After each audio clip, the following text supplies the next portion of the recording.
I suffered a miscarriage, yet my husband was out buying jewelry with his mistress.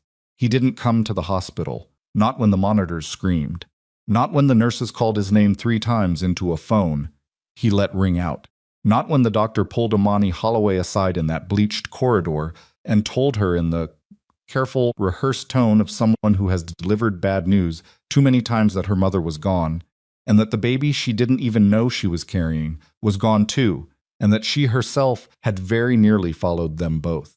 Kong Tae-jun was 40 minutes away in a jewelry boutique on Fifth Avenue, fastening a diamond necklace around another woman's throat, the same necklace Imani had pointed to on her birthday, the same one he told her was unnecessary. If this happened to you, if the person who promised to stand beside you chose, in your most desperate moment, to stand beside someone else, what would you do? What would be left of you? Before we go any further, if you've never been to this channel before, please subscribe right now and hit that notification bell so you never miss what's coming next. The story you're about to hear will stay with you. Drop a like if you feel anything watching this, and leave a comment telling us what city or country you're watching from. I want to see how far this story travels. Now let's go back to the beginning, because nothing about this ends where it starts. Imani Holloway had learned early that the world did not hand women like her anything without a fight. She was 33 years old, and she had been fighting since she was 19, working nights at a data entry firm, while finishing her finance degree, eating cereal for dinner 3 days a week, calling her mother on the weekends just to hear a voice that didn't want something from her. Denise Holloway had raised Imani alone in a 2-bedroom apartment in Crown Heights, Brooklyn, working double shifts as a hospital administrator with swollen ankles and a laugh too loud for the elevator. She was the kind of woman who kept a $20 bill folded in her shoe in case of emergencies, and who told Imani every single time they spoke, "You don't owe the world your smallness, baby. Take up space." Imani had taken up space. By the time she was 29, she was one of the most respected corporate risk strategists in Lower Manhattan, pulling contracts with firms that her childhood self would have only seen through lobby windows. She had the kind of brain that saw patterns where other people saw noise, financial structures, regulatory gaps, exposure points, and she had the instinct, sharpened by years of having nothing, to never walk into a room without already knowing the exits. She met Kong Tae-jun at a corporate financing summit in Midtown. He was 35 then, broad-shouldered and controlled in the particular way of a man who had decided long ago that showing nothing was a form of power. He ran a legitimate investment firm on the surface. What ran underneath it, Imani would learn slowly, too slowly, over the following months. Tae-jun was relentless in a way that felt at first like devotion. He called when he said he would call. He remembered the name of her college professor she'd mentioned once in passing. He showed up at her office one afternoon with Korean fried chicken in a paper bag because she'd said offhandedly that she hadn't eaten since morning. He was not warm warmth, wasn't in his vocabulary, but he was present. And presence, for Imani, had always been the rarest currency. They were married 14 months after they met, in a small ceremony that Tae-jun's business associates attended in expensive suits, and Denise Holloway attended in a yellow dress she'd bought on clearance and altered herself. Imani watched her mother dance at the reception with the pure joy of a woman who believed her daughter was finally safe. And something in Imani's chest hurt with love, so sharp it almost felt like a warning. She ignored the warning. She was good at that. The marriage was never easy. Imani had understood that going in she wasn't a woman who needed easy, and Tae-jun wasn't a man who offered it. But there was a difference between difficult and disappearing, and somewhere in the 3rd year, Tae-jun began to disappear. Not physically. He was still in the penthouse on the Upper West Side, still arriving at the dinner table 3 nights a week, still signing the same credit cards, receipts, and attending the same quarterly meetings. But the part of him that had once made her feel seen, that particular quality of attention that had convinced her, against her own skepticism, that this man actually gave a damn about her, that part had gone somewhere else. Imani noticed it, the way she noticed everything in the numbers. Canceled dinners that started happening quarterly, then monthly, then weekly. The business trips that ran longer than scheduled without explanation. The way Tae-jun's assistant, who used to send her calendar invites for his returns, had quietly stopped doing so. She was a risk strategist. She knew what accumulating red flags looked like. She also knew what it felt like to convince yourself that your data was wrong. So she stayed. She buried herself in work. She managed her own contracts, kept growing Holloway's client list before she'd even officially started the firm, and told herself the distance between her and Tae-jun was the natural contraction of a marriage between two ambitious people who both needed room. She believed that right up until the night her mother called her from Brooklyn Presbyterian, voice thin and strange, saying she'd had a dizzy spell at work and the doctors were keeping her overnight just to run some tests. It was nothing, Imani. Don't come. Imani went. The tests were not nothing. Denise Holloway had been quietly managing a deteriorating cardiac condition for 8 months without telling her daughter.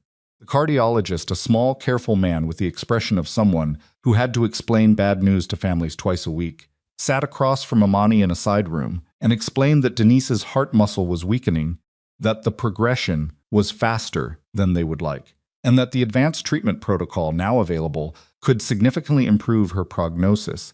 A sound like green wood splitting, but it required an immediate deposit of $300,000 because it fell outside the parameters of her current insurance coverage. $300,000. Imani sat very still. $300,000 was not a number that broke her. $300,000 was not even a number that required Tae-jun, technically. She had accounts. She had assets.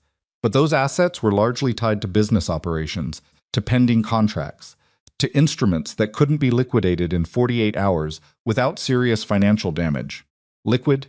In that moment she was not. Tae-jun was. Tae-jun's liquidity was the kind of obscene that made $300,000 look like a parking fine. Imani stepped into the hallway, pressed her back against the wall, and called him. He answered on the second ring, which she would later understand was not attentiveness, but coincidence. Tae-jun, her voice was controlled. She had trained herself to keep it controlled. My mother is in the hospital. The doctors need a $300,000 deposit to start her treatment. I need your help. There was silence on the other end. Not the silence of shock or concern.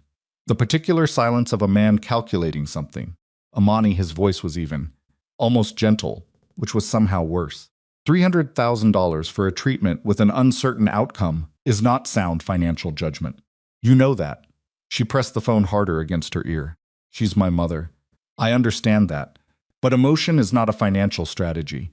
She heard him exhale not harshly, but with the careful patience of someone explaining something to a person who was being slow. I'll have my assistant send you information on some private medical lending options. You're a capable woman. You've been dependent on my resources for too long. This is an opportunity to develop more. Imani ended the call. She stood in that hospital corridor for a long time after. She had lived inside this marriage for 4 years, and she thought she understood the shape of it, cold in places, functional in others, held together by mutual ambition if not by warmth. She had never let herself see clearly what she was looking at. She was looking at it now.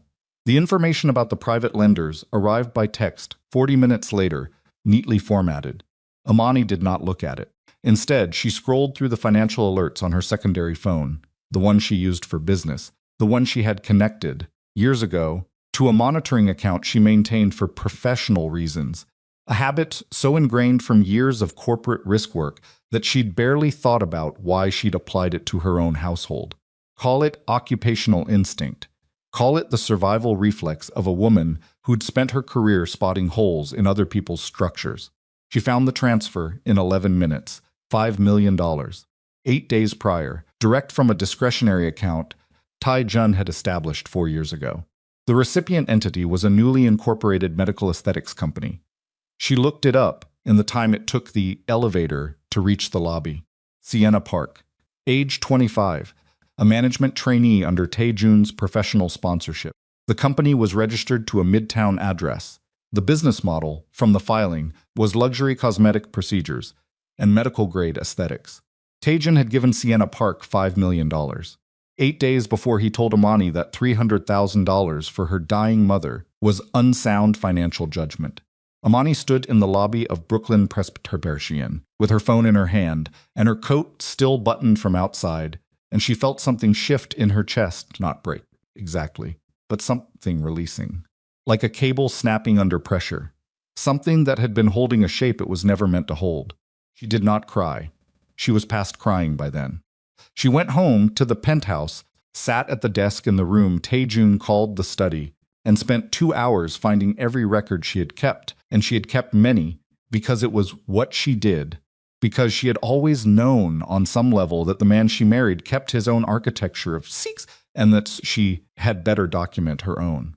Bank statements, emails, contracts from the early years of Tae-jun's legitimate empire, the ones that existed, in their current form, partially because of her. Client introductions she had made. Regulatory frameworks she had built. The $3 million she had quietly invested from her own savings into his first legitimate company when no institutional lender would touch him. She organized everything into a folder on an encrypted drive. Then she printed the divorce papers she had liquid drafted with a family attorney. 6 weeks earlier she had not filed them yet, had been telling herself she needed more time, needed to be certain, and she signed them on the leather desktop that Tae-jun had imported from Seoul, and she left them in the center, weighted down by the Mont Blanc pen he had given her on their first anniversary, with an inscription she'd once believed was romantic. She didn't sleep. At 7 the next morning, she called the court to confirm the appointment for the divorce filing. Tae-jun was required to be present for the initial document submission. His assistant had confirmed the time 2 days earlier. By 9:30, he still hadn't arrived. By 10, his assistant sent a message. Mr. Kang has an urgent obligation. He will reschedule. Amani looked at the message for a long time. She put the phone face down on the courthouse steps. Then she made a different call to a real estate contact in Brooklyn and began the process of selling the small apartment she had owned before the marriage. The apartment she had bought at 27 with 4 years of her own savings, the apartment that was hers alone, that existed in her name only, that Tae-jun had never contributed a single dollar toward. She sold it below market value because she needed the money in days, not months, and because there was no other choice, and because her mother was lying in a hospital bed, and the deposit was still unpaid, and nothing about any of this was going to be easy. She wrote the check herself. She delivered it herself. 2 nights later, Amani returned to the penthouse. She had been staying at a hotel near the hospital, going back and forth to check on her mother, managing the situation hour by hour in the way she had learned to manage everything with the part of her brain that processed problems rather than felt them. She needed clothes. She needed the documents from the study. She still had her key. The concierge didn't stop her.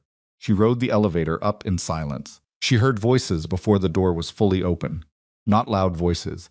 Champagne glass voices. The low ambient sound of celebration contained in a private space. Tae-jun was at the dining table. Sienna Park sat across from him, turned slightly toward the window, laughing at something, a real laugh, unguarded, the laugh of someone who felt entirely at home. The champagne was open.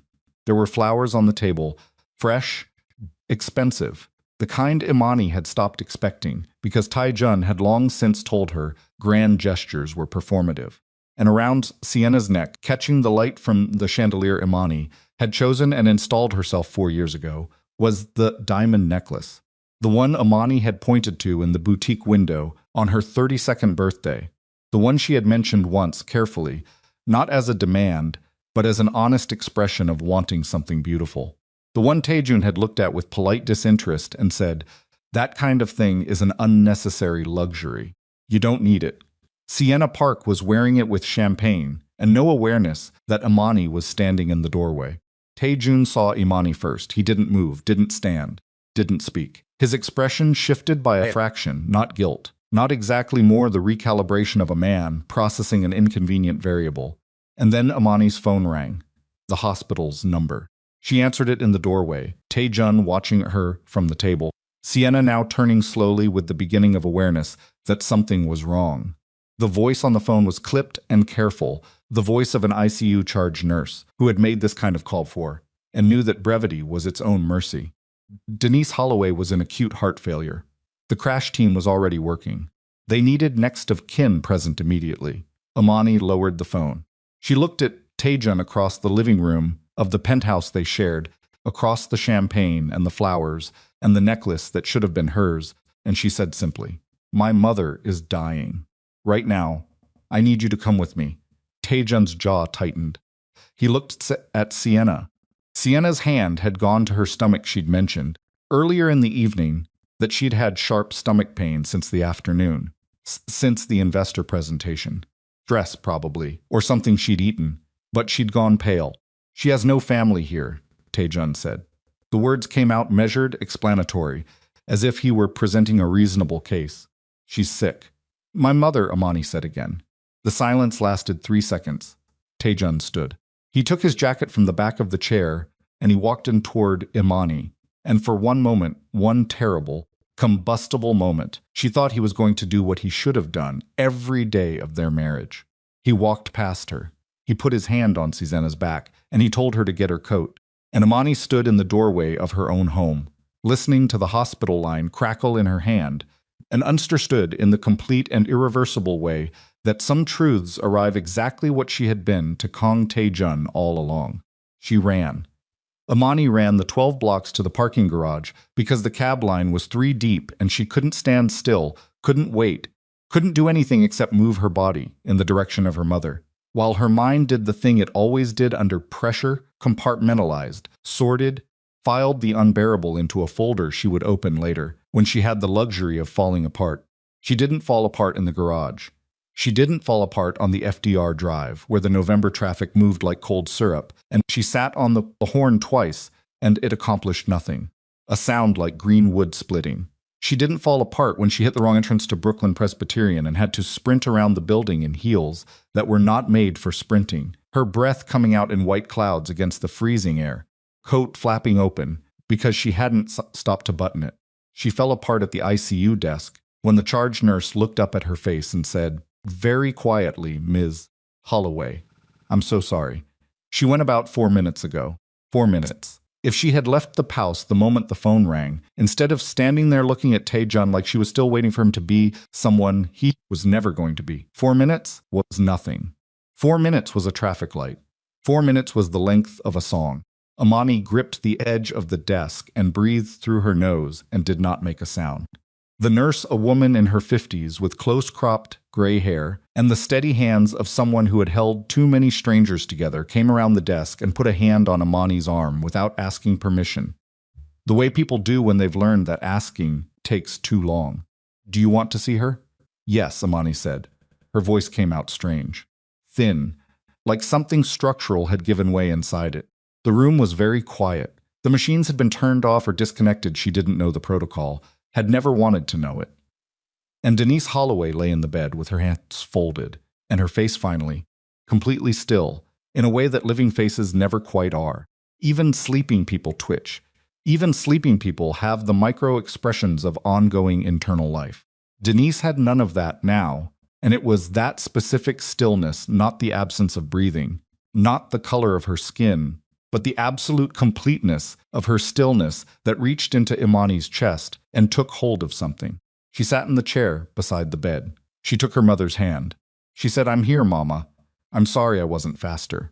And then the thing she had been holding since the parking garage came up all at once, hard and ugly, and not at all the way grief looks in movies. No slow tears, no dignified sorrow, just a sound that tore out of her throat that she didn't recognize as her own voice until it had already left her body. And the gray-haired nurse stood in the doorway and didn't try to stop it, because she understood that some things have to go somewhere. It took several minutes. When it was done, Imani was hunched forward in the chair, with both hands pressed flat against her knees, breathing in the careful, measured way of someone reassembling themselves from the outside in. She looked at her mother's face. She memorized it the way you memorize something you know you will never see again in exactly this form. Then she felt it. A cramp, low and vicious, that doubled her forward before she understood what it was. She pressed the call button because she didn't have the air to shout. What followed happened quickly and badly. The nurse came in, took one look at Imani's face, and then at the chair she was sitting in, and called for help before Imani had processed what was happening to her own body. There were voices in the corridor. A gurney appeared in the doorway. Imani tried to stand and couldn't, and someone's hands were on her shoulders, and someone was asking her a question she couldn't quite parse. When was your last period? Ms. Holloway, are you sexually active? Is there any chance? And Amani said, because it was the honest answer, I didn't know. She didn't know. 7 weeks, the ultrasound technician would tell her later. 7 weeks was still early enough that a woman could miss it entirely, especially a woman whose cycles had been irregular for years from stress, from the kind of sustained low-grade cortisol overload that came from building something from nothing while also managing the particular emotional labor of being married to a man who treated her needs as inconveniences. She was 7 weeks pregnant. She had been 7 weeks pregnant when she stood in the hospital corridor and called Tae-jun. She was losing the pregnancy now, on a gurney in the ICU corridor of Brooklyn Presbyterian, 40 feet from the room where her mother's body was still warm. And the hemorrhaging that followed the miscarriage was severe enough that the OB resident on call went pale in a way that medical professionals are trained not to do, and called the attending in a tone of voice that Amani, even in the state she was in, recognized as urgent. She nearly died. Not metaphorically, not as an expression of emotional devastation. She nearly died on an operating table in a hospital she had been racing toward for the past hour, while her husband drove a 25-year-old woman with stomach cramps to a private clinic across town. The surgery lasted 90 minutes. When Amani woke up, the first thing she saw was a ceiling tile with a water stain shaped like a boot. The second thing she saw was the gray-haired nurse sitting in the corner chair with a paper cup of coffee going cold in her hand, reading something on her phone, and looking up when she heard Amani's eyes open, which shouldn't have been an audible thing, but apparently was. "You're okay," the nurse said. Not a question. A statement delivered with the particular firmness of someone who had decided it was going to be true. Amani's throat was dry, my mother. She's being taken care of. You don't need to think about that right now. The baby. Pause, small but real. I'm sorry, the nurse said. Amani turned her face toward the window. It was still dark outside. She had no idea what time it was. She had lost track of time somewhere between the penthouse and the parking garage, and it hadn't come back to her yet. She said, "He didn't come." The nurse said nothing. That was answer enough. Tae-jun arrived at 3:47 in the morning. Amani knew the time because she had been watching the clock on the wall for the past hour with the fixed attention of someone whose brain is doing something, working through something, and the watching helps. She heard his voice in the corridor, but before she heard his footsteps, he was talking to someone. A brief exchange in the low, authoritative register he used, with people he considered subordinates, which was most people, and then the door opened, and he was there. He looked, she noticed, tired and put together. The jacket was buttoned. The hair was right. He had taken the time to look like a man arriving somewhere important, rather than a man who had failed to arrive somewhere essential. He stood in the doorway for a moment, taking in the IV line and the hospital bed and the particular quality of Amani's stillness, and then he came in and sat in the chair beside the bed, the same chair she had sat in beside her mother, and he said, "Imani, I'm sorry I couldn't get here sooner." She looked at him. She had been practicing what she would say for an hour. She had built careful sentences in her head, structured and controlled, the kind of sentences that would land where she aimed them. All of that left her. "She's gone," Amani said. Tae-jun closed his eyes briefly. "I know. The nurse told me. I was with her. A beat. She went 4 minutes before I got there." He didn't respond to that. She hadn't expected him to expected him, in fact, to navigate carefully around the calculation it implied, the way he navigated around everything that might require him to account for a choice he'd made. "I lost the baby," Amani said. The silence that followed was different from his other silences. It had weight to it. She watched his face do something she hadn't seen it do in a very long time, some involuntary contraction in the muscle below his eye, a brief failure of the control he kept so carefully maintained. "I didn't know," he said. "Neither did I." She kept her voice flat, not cold flat, the way a road is flat before it ends at a cliff. 7 weeks. The hemorrhaging after the miscarriage was severe. "I was in surgery for 90 minutes. She paused. "The doctor says I'll recover fully. In case you were going to ask." He was quiet for a long moment. "How is Sienna?" Imani said. Another silence. The wrong kind. "She had a gastric spasm," Tae-jun said carefully. "She's fine." "Good."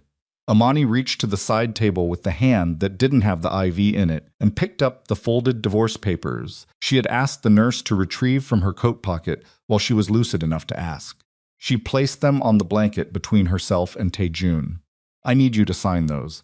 He looked at the papers. He didn't touch them. I'm not asking you to sign them tonight, she said. I'm telling you they exist, and they're real, and they're what I want. Tonight I just need you to understand that. Taejun's jaw moved. You're grieving. You just came out of surgery. This isn't the moment to make a decision like, Taejun. Her voice didn't rise. That was the thing about it didn't need to. My mother died tonight. Our child died tonight. I nearly died tonight. And you were 40 minutes away buying a necklace. She looked at him directly. Sign the papers. I'm not signing anything tonight. Then leave. He stayed. That was the thing, he stayed. In the chair, for another hour, in silence, neither signing nor leaving, which was somehow the most Taejun thing he had ever done. Waiting out a situation. Refusing to act. Trusting that time would dissolve whatever pressure he was under, because it usually did. At 5 in the morning, Amani closed her eyes and did not speak to him again. And eventually she heard him rise from the chair and walk out, and the door made a soft hydraulic sound as it closed. The funeral was held on a Thursday, 11 days later, at a church hall in Crown Heights that Denise had attended for 30 years. Amani had organized every detail from her phone while still in the hospital, not because she wanted to, but because there was no one else to do it, and because organizing things was the only way she knew how to survive them. She wore black. Her hair was pulled back. She had lost weight in 11 days, in the way that people lose weight when they forget to eat for a week, and her face had a quality of having been through something that cannot be concealed with makeup or posture. She was greeting people in the entrance when Taejun arrived. He came alone, no assistant, no driver visible, just Taejun, in a dark coat, with his face arranged into the appropriate expression of a man attending a funeral. He walked toward the family, toward the position beside Amani that a husband occupies by default. The position that communicates we are a unit. We grieve together. We are one thing. Amani stepped to the side, not dramatically, not with a speech. She simply repositioned herself so that the space beside her was not available and looked at him with the expression of a woman who had already decided. This isn't the place for you, she said, quiet enough that the people nearby couldn't quite hear. Taejun's eyes went still in the way they went still when someone was doing something he hadn't anticipated and he was deciding how to respond. She was my mother-in-law. She was your inconvenience, Amani said. That's what you called her. Not in those words. You never used those words. But that's what you meant every time she needed something. And you made a calculation. Don't stand here and perform grief for someone you didn't value when she was alive. She turned away from him before he could answer. He stood in the entrance for a long moment. Several of Denise's friends glanced at him with the slightly alarmed curiosity of people witnessing something they don't fully understand. Then he moved to the far side of the room, and he stayed there throughout the service, and Amani did not look at him once. Sienna Park arrived 40 minutes into the reception. She had changed since the night at the penthouse. The easy brightness was gone, replaced by something more careful, more assembled, the expression of someone who had rehearsed what they were going to say. She wore a simple dark dress, and this diamond necklace, and the name was not around her neck. And she came directly to Amani with the posture of someone who has decided that the only way through an uncomfortable thing is straight through it. Amani, she said, I wanted to say I'm so sorry about your mother. Amani looked at her for a moment. Are you? She said. Not a question. Sienna's composure flickered. I know that thing's between us. Sienna. Amani kept her voice very low. Don't do this here. Don't come to my mother's funeral and offer me an apology that's really an absolution. You know what you knew. You knew he was married. You knew about my mother's condition, not the details, maybe, but you knew there was a family crisis happening when he gave you $5 million and took you to dinner and bought you jewelry. You made a choice. Don't come here and try to make it small. Sienna's face had gone through several things while Amani was speaking. At the end of it, she said, I know you didn't mean for me to lose my mother, Amani said. I know you didn't mean for me to lose my baby. I know you didn't mean for any of this to happen to me. She looked at Sienna steadily, but you didn't care enough to stop. And that's not an accident. That's a choice. She turned away. Go home. Sienna left. The divorce proceedings began 3 weeks later. Tae-jun's attorneys arrived at the first meeting with a posture of aggressive confidence and a brief they had clearly spent money on, the kind of brief built to characterize the opposing party as unreliable before the first argument is made. They described Amani as emotionally destabilized by grief. They described her claims regarding the financial history of the marriage as the misrecollections of a woman in crisis. They described her demands the recovery of her original $3 million investment, plus interest, plus marital asset division, plus documentation of every financial transfer made to Sienna Park as excessive, irrational, and possibly indicative of a woman who needed support rather than litigation. Amani sat across the conference table from Tae-jun's lead attorney, a compact, precise man named Whitfield, who had the eyes of someone who had won by attrition before and expected to win that way again, and she let him finish his opening position without interrupting. Then she opened her briefcase. "I'd like to play something," she said. She set a small recorder on the table. The voice that came out of it was Tae-jun's, younger than his current voice by 5 years, slightly less controlled, with the particular energy of a man making a promise he believed in at the time he was making it. You put $3 million into this when nobody else would touch me. I'm going to pay you back twice over. That's not a favor, Amani. That's a contract. You have my word." The room went still. Whitfield looked at his notes, at the recorder, at Tae-jun, who had gone absolutely motionless across the table, with the expression of a man who has just heard a sound he thought was buried. "I have 40 similar recordings," Amani said. "I have bank transfers, signed emails, client introduction records, documenting my direct contribution to the establishment and growth of Kang Capital's first 3 legitimate business entities." She looked at Tae-jun directly for the first time in the meeting. "You told your attorneys I was a dependent wife. I'd like the record to reflect what I actually was." The meeting ended 40 minutes later with Whitfield requesting a recess to consult with his client. Amani walked out of the conference room and stood in the hallway by the window and looked at the street below, where people were going about their December morning, as if nothing had shifted, as if the world was the same shape it had been an hour ago, and she breathed carefully and evenly and told herself she was all right. She was not all right.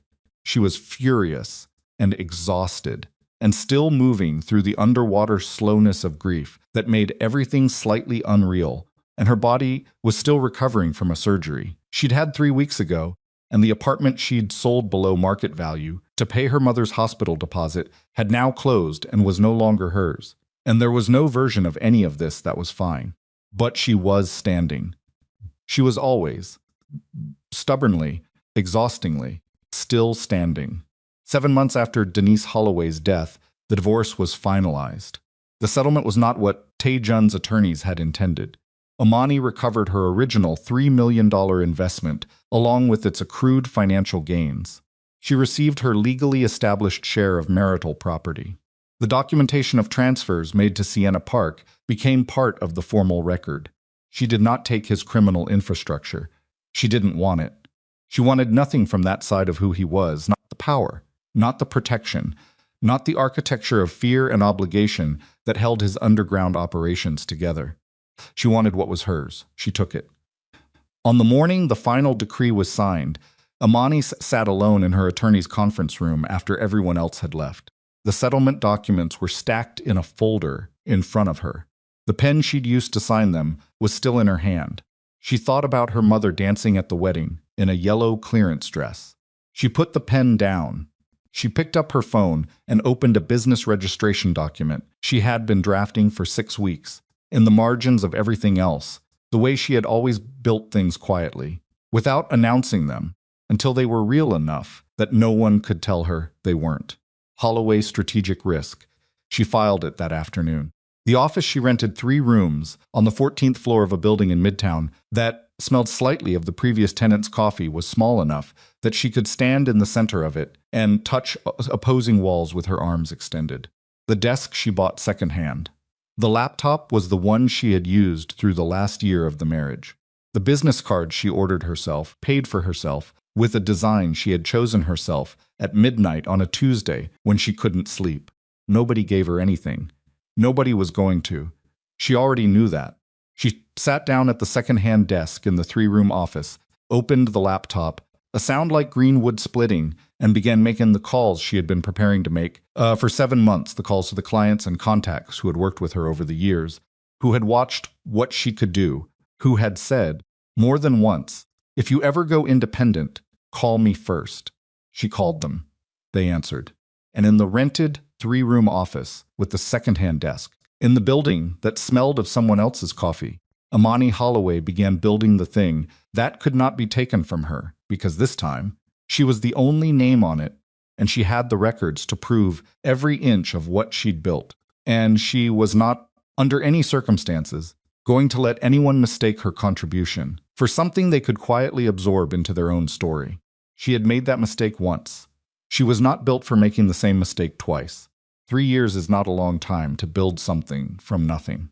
3 years is not a long time to go from a second-hand desk in a 3-room office that smelled of someone else's coffee to a 40-person firm with a client list that included 2 regional hospital networks, a pharmaceutical distributor, and a mid-sized insurance conglomerate that had specifically sought Holloway's strategic risk out after watching how Amani handled a regulatory compliance crisis for a mutual contact. But Amani had not built it in 3 years. She had built it in the stolen hours of a 4-year marriage, in the risk frameworks she had quietly designed in her head while sitting across from Tae-Jun's associates at dinners she was expected to attend and not speak at, in the client relationship she had cultivated carefully and kept entirely her own, in the discipline of a woman who had understood since she was 19 years old that the only safety that could not be removed from you was the safety you built inside yourself. 3 years was simply when it became visible to everyone else. The office now occupied 2 full floors of a building in Midtown.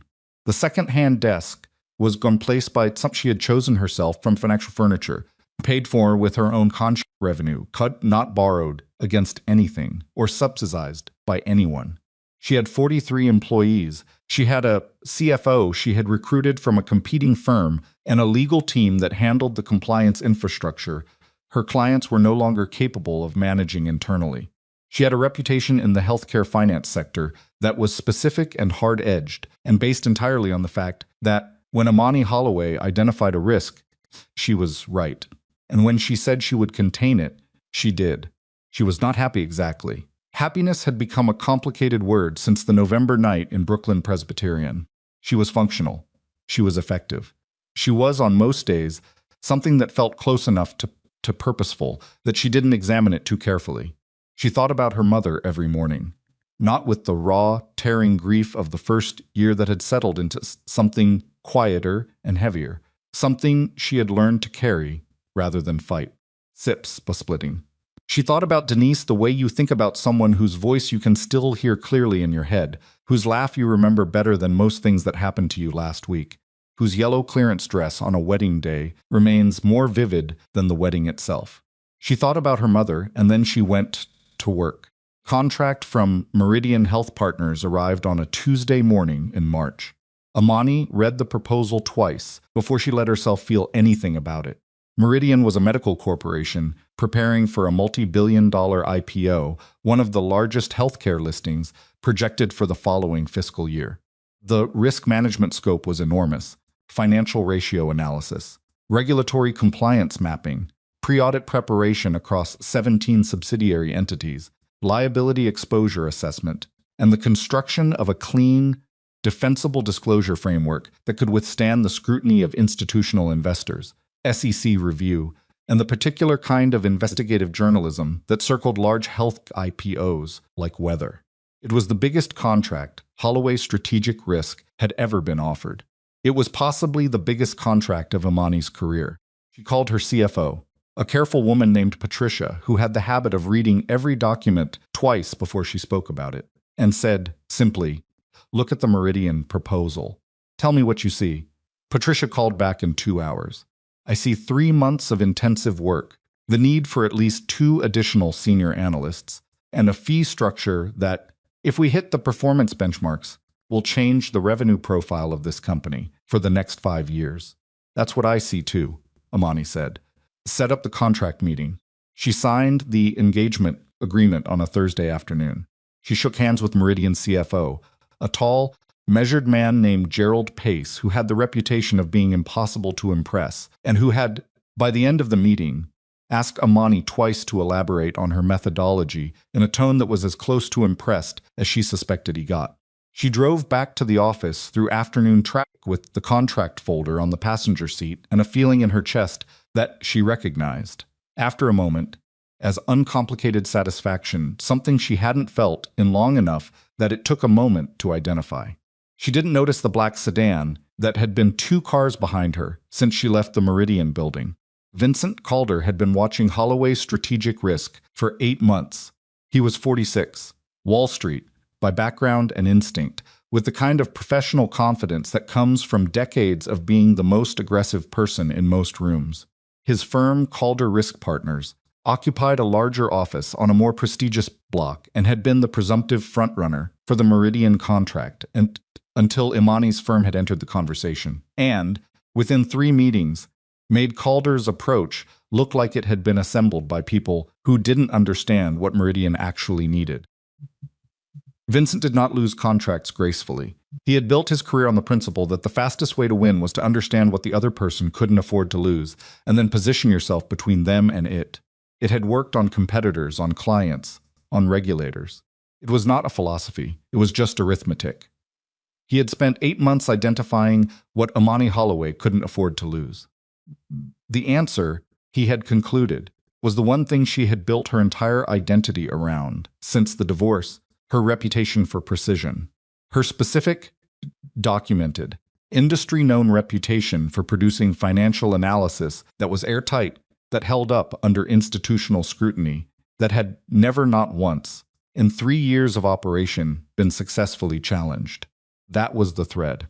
Pull it correctly, and everything else would unravel. He made a call. Sienna Park received Vincent's call on a Wednesday evening while sitting in a studio apartment in Queens that was a long way.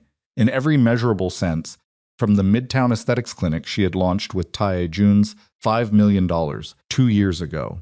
Clinic was gone. It had lasted 14 months before a regulatory investigation uncovered what a more careful operator would have kept buried: falsified medical credentials for 2 of the clinic's contracted practitioners, a billing structure that misrepresented procedure classifications to insurance providers, and a client complaint pattern that had been suppressed internally rather than resolved. The investigation had been quiet at first, and then suddenly it wasn't, and the collapse had been fast and public and humiliating in the specific way that public collapse is humiliating. The detail, written up in a trade publication, then picked up by a financial news aggregator, then briefly by a general interest site that ran it under a headline about the danger of unqualified aesthetic medicine. Taejun's name appeared in the coverage as the primary investor. The subsequent reputational damage had contributed to his removal from 3 corporate boards and the withdrawal of 2 institutional partners from Kong Capital's legitimate side. Sienna had lost everything. Not just the money, though the money was gone. The $5 million burned through the clinic's operational costs and legal fees, and the civil settlements that had followed. She had lost the specific future she had constructed in her head, the one where the clinic became a small chain, where she became the kind of woman who got written about in business profiles, where Taejun's investment represented the beginning of something rather than the totality of it. What she had instead was a studio apartment in Queens, a debt load that made her physically nauseated. When she thought about it directly, and a professional history that, in her industry, was now permanently marked, she blamed Amani. And some part of Sienna knew it wasn't rational, but rationality requires a certain baseline of stability that she no longer had. She had constructed a narrative in the months since the collapse, one she had assembled from the pieces that hurt least. Amani had known about the clinic's vulnerabilities and had somehow engineered the investigation, or had at minimum used her connections to accelerate it, because Amani had the regulatory contacts and the industry access and the motive. The narrative wasn't true, but it was the version of events that allowed Sienna to get up in the morning. When Vincent Calder called and explained, in the measured, precise language of a man, presenting a professional proposal, what he needed and what he was prepared to pay for it, Sienna listened without interrupting. "You want me to get inside her operation?" Sienna said when he was done. I want you to find me the right person inside her operation, Vincent said. Someone with a pressure point. Everyone has one. Sienna was quiet for a moment. Then she said, How much? Noah Bennett had been at Holloway Strategic Risk for 11 months. He was 26, a junior analyst, with the kind of raw quantitative ability that Amani's senior team had flagged during his hiring process as genuinely unusual, the kind of brain that processed financial structures intuitively, that saw the relationship between numbers, the way other people saw the relationship between objects in space and space. He worked long hours without being asked to. He asked precise questions. He made very few errors, and when he made them, he identified them himself before anyone else did, and came to his manager with both the problem and a proposed correction already formulated. Amani liked him. She didn't tell him that she wasn't in the habit of telling her employees what she thought of them in terms that could be misconstrued as favoritism. But she had noticed him in the way that a person who has spent years identifying which elements of a structure are load-bearing notices a new beam that is holding more than its specified weight. What Amani did not know, because Noah had told no one at the office and had been managing it alone for 7 months, with the silent, grinding endurance of someone who has decided that asking for help is a luxury they cannot afford, was that his mother had been diagnosed with a progressive spinal condition that required a surgical intervention not covered by the insurance plan his entry-level analyst salary could support. The surgery cost $68,000. Noah had $9,000 saved. He had applied for 3 medical lending programs and been partially approved for one, which covered $19,000. He had sold his car. He had sublet his apartment and moved in temporarily with a college friend who worked and was rarely home. He had done the arithmetic of his situation so many times that the numbers had stopped feeling like numbers and started feeling like walls. Sienna found him through a mutual acquaintance, someone who had worked briefly with Holloway Strategic Risk on a contracted project and who knew Noah slightly and had mentioned, in the unfocused way that people mention things at social gatherings, that there was a young analyst there whose mother was sick and who seemed like he was running out of options. She reached out with the careful warmth of someone who had once been on the receiving end of a fortunate stranger's generosity and had learned from it. She met him for coffee near his office on a Tuesday afternoon and listened to him talk about his mother for 20 minutes before she said anything about money. When she did, she framed it as a consulting arrangement. Side work. Market research for a financial services client who needed analytical support on a project outside his employer's scope. Completely separate. Completely confidential. $40,000 for a limited engagement. Noah looked at the number on the napkin she had written it on. He said, What kind of work? Sienna said, Just numbers. Adjustments.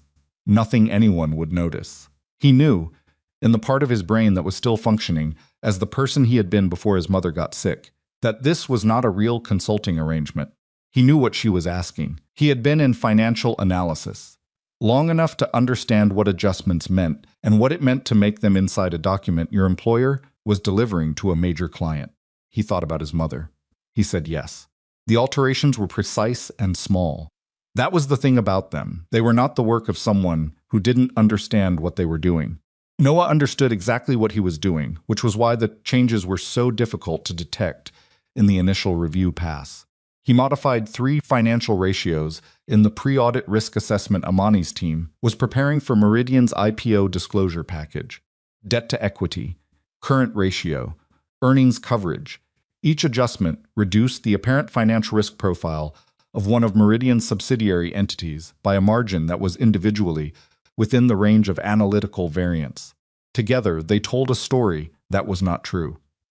He made the changes on a Thursday night, after 11, when the office was empty except for the cleaning crew on the floor below. He used his own credentials because he had to the system required authorization tokens for every file modification, and he sat at his desk afterward for a long time without moving, looking at the screen, understanding completely and precisely what he had just done. He transferred $40,000 to his mother's medical account the following morning. Her surgery was scheduled for 3 weeks later. The discrepancy was found during pre-audit. Meridian's internal audit team, running their standard verification sweep of the risk documentation Holloway had delivered, flagged the subsidiary entity's financial ratios as inconsistent with the source documents they had cross-referenced against the previous quarter's filings. The variance was small enough that it might have been a data entry error.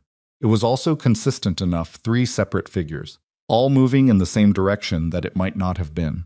Gerald Pace called Amani directly. He did not raise his voice. He did not use language that was accusatory. He was, in fact, almost aggressively neutral in his delivery, which Amani recognized as the tone of someone who has made a decision about how to handle a situation and is executing that decision carefully. "We have an inconsistency in the subsidiary risk assessment," he said. 3 figures, all understating exposure. "We need a full explanation within 48 hours, or we'll need to reconsider the engagement."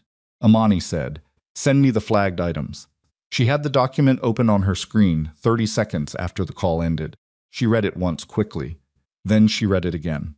Then she sat back in her chair and looked at the ceiling and breathed very carefully. For about 30 seconds, because the feeling that was moving through her was not panic, exactly, but something adjacent to it, the feeling of a structure you have built with your own hands, beginning to vibrate in a way. Structures are not supposed to vibrate. The feeling of something wrong that you haven't yet located. She looked at the figures again. Debt to equity, current ratio, earnings coverage, 3 figures, all reduced, all within variance, all pointing in the same direction. Risk analysts made errors. Everyone made errors. But errors were random. They clustered around fatigue, around ambiguous source data, around misread formatting. Errors did not consistently reduce risk indicators across 3 separate ratio categories unless the analyst was either spectacularly incompetent in a very specific and unlikely way, or unless they were doing it on purpose. Amani said out loud to the empty office, "Someone attacked me." She did not call the Meridian team back immediately.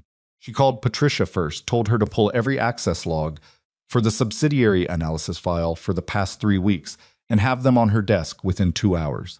Then she called the building security contractor and requested from 14th floor's internal cameras for the past 2 weeks, specifically the late evening and overnight hours. Patricia had the access logs on her desk in 90 minutes. Amani went through them with the focused, unhurried attention of someone who has spent a career finding the thing that doesn't fit.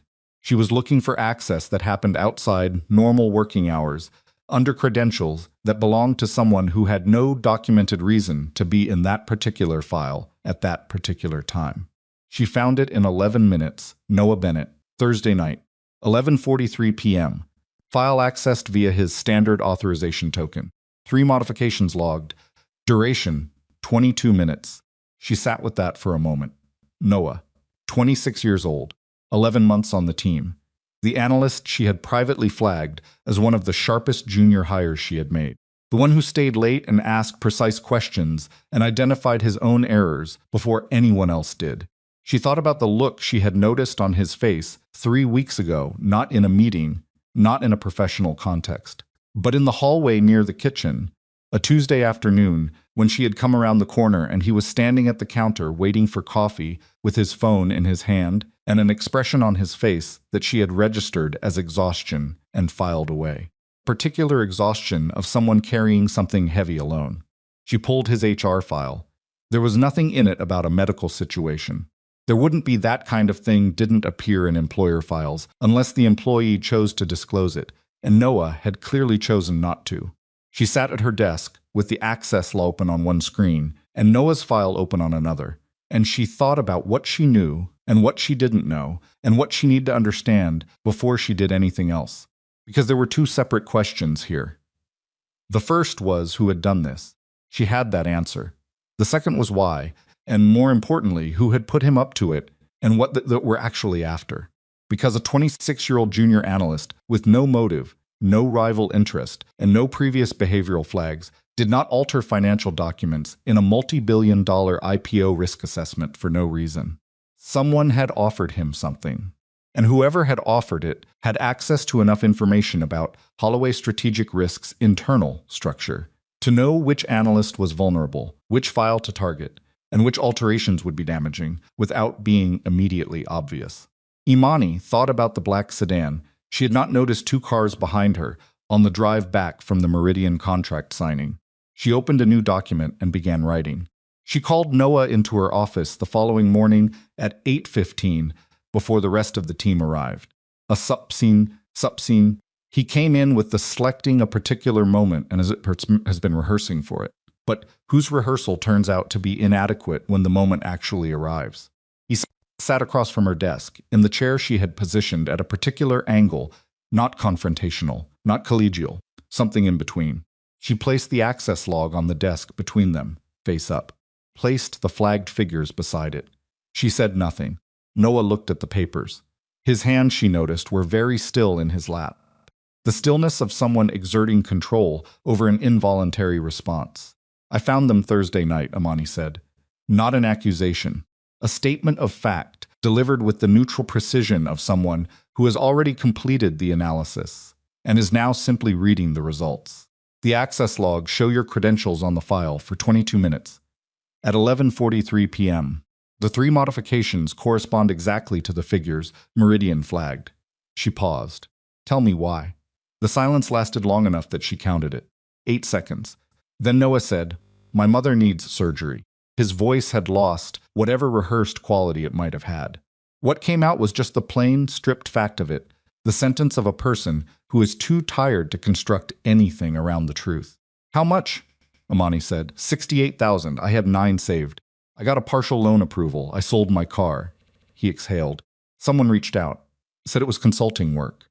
40,000 for an adjustment that nobody would notice. Who reached out? He told her about Sienna. Amani listened without moving. The name landed in the middle of her chest like a specific kind of weight, not surprise. Exactly. But the particular heaviness of a thing you should have anticipated and didn't. Did she tell you she was working for? Amani asked. No. She said it was a financial services client.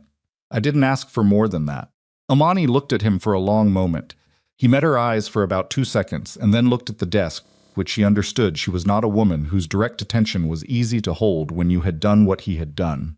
She thought about a hospital corridor, about a nurse who had put a hand on her arm without asking permission, about her mother's absolute stillness and the yellow clearance dress and the cramps that had doubled her forward in a chair 40 feet from the room where Denise was gone. She thought about what it meant to need something desperately and have no one to call. She thought about Taejun saying, pouring money into an uncertain medical outcome is bad financial judgment. She said, I'm not going to pretend what you did is acceptable. It isn't. You altered documents in a client deliverable. You put this firm's contract and reputation at risk. You put Meridian's IPO timeline at risk. There will be consequences for that, and you will have to face them. She kept her voice even. But I need to understand something. Your mother's surgery, is it scheduled? Noah looked up. Whatever he had been expecting her to say, it wasn't that. 3 weeks, he said. Where is she right now? Staten Island. She's at home. She can't work. Amani opened her desk drawer and removed a single sheet from the employee benefits documentation she had updated 6 months ago. She placed it on top of the access log. Holloway Strategic Risk has an employee support program, she said. It includes emergency medical assistance for employees and immediate family members facing life-threatening conditions. It has a case review process. I'm going to initiate that process for your mother today. She paused. That is separate from what happens next regarding your actions. Both things are true at the same time. Do you understand? Noah's face did something complicated and human and involuntary. He pressed his lips together hard and nodded once. Good, said.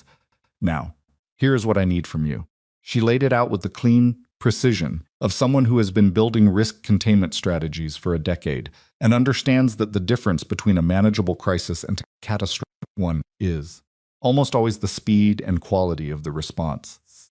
Noah would contact Sienna and request his remaining payment. The arrangement, she had said, would be paid in 2 installments. The second installment had not been made. He would make the contact naturally. No indication that anything had changed. No indication that the discovery had been made. He would tell Sienna the work was done and the file was clean and he needed the balance. Amani gave him a recording device the size of a pen cap. Then she called her attorney. Then she called a forensic IT contractor she had used twice before, a woman named Carmen, who operated with the specific discretion of someone who had spent years doing work that required not leaving traces of the work itself. And then Amani sat alone in her office for a long time, looking at the Meridian contract folder on her desk, at the 48-hour clock that Gerald Pace had set, at the access log with Noah's credentials in black type, and she understood with the complete clarity of a woman who had been through enough to stop flinching at clarity, that whoever had sent Sienna had not done this carelessly. This was not a desperate, improvised attack. This was someone who knew her operation well enough to identify its most vulnerable point, patient enough to build the approach over weeks, and connected enough to find the exact person inside her team who could be reached.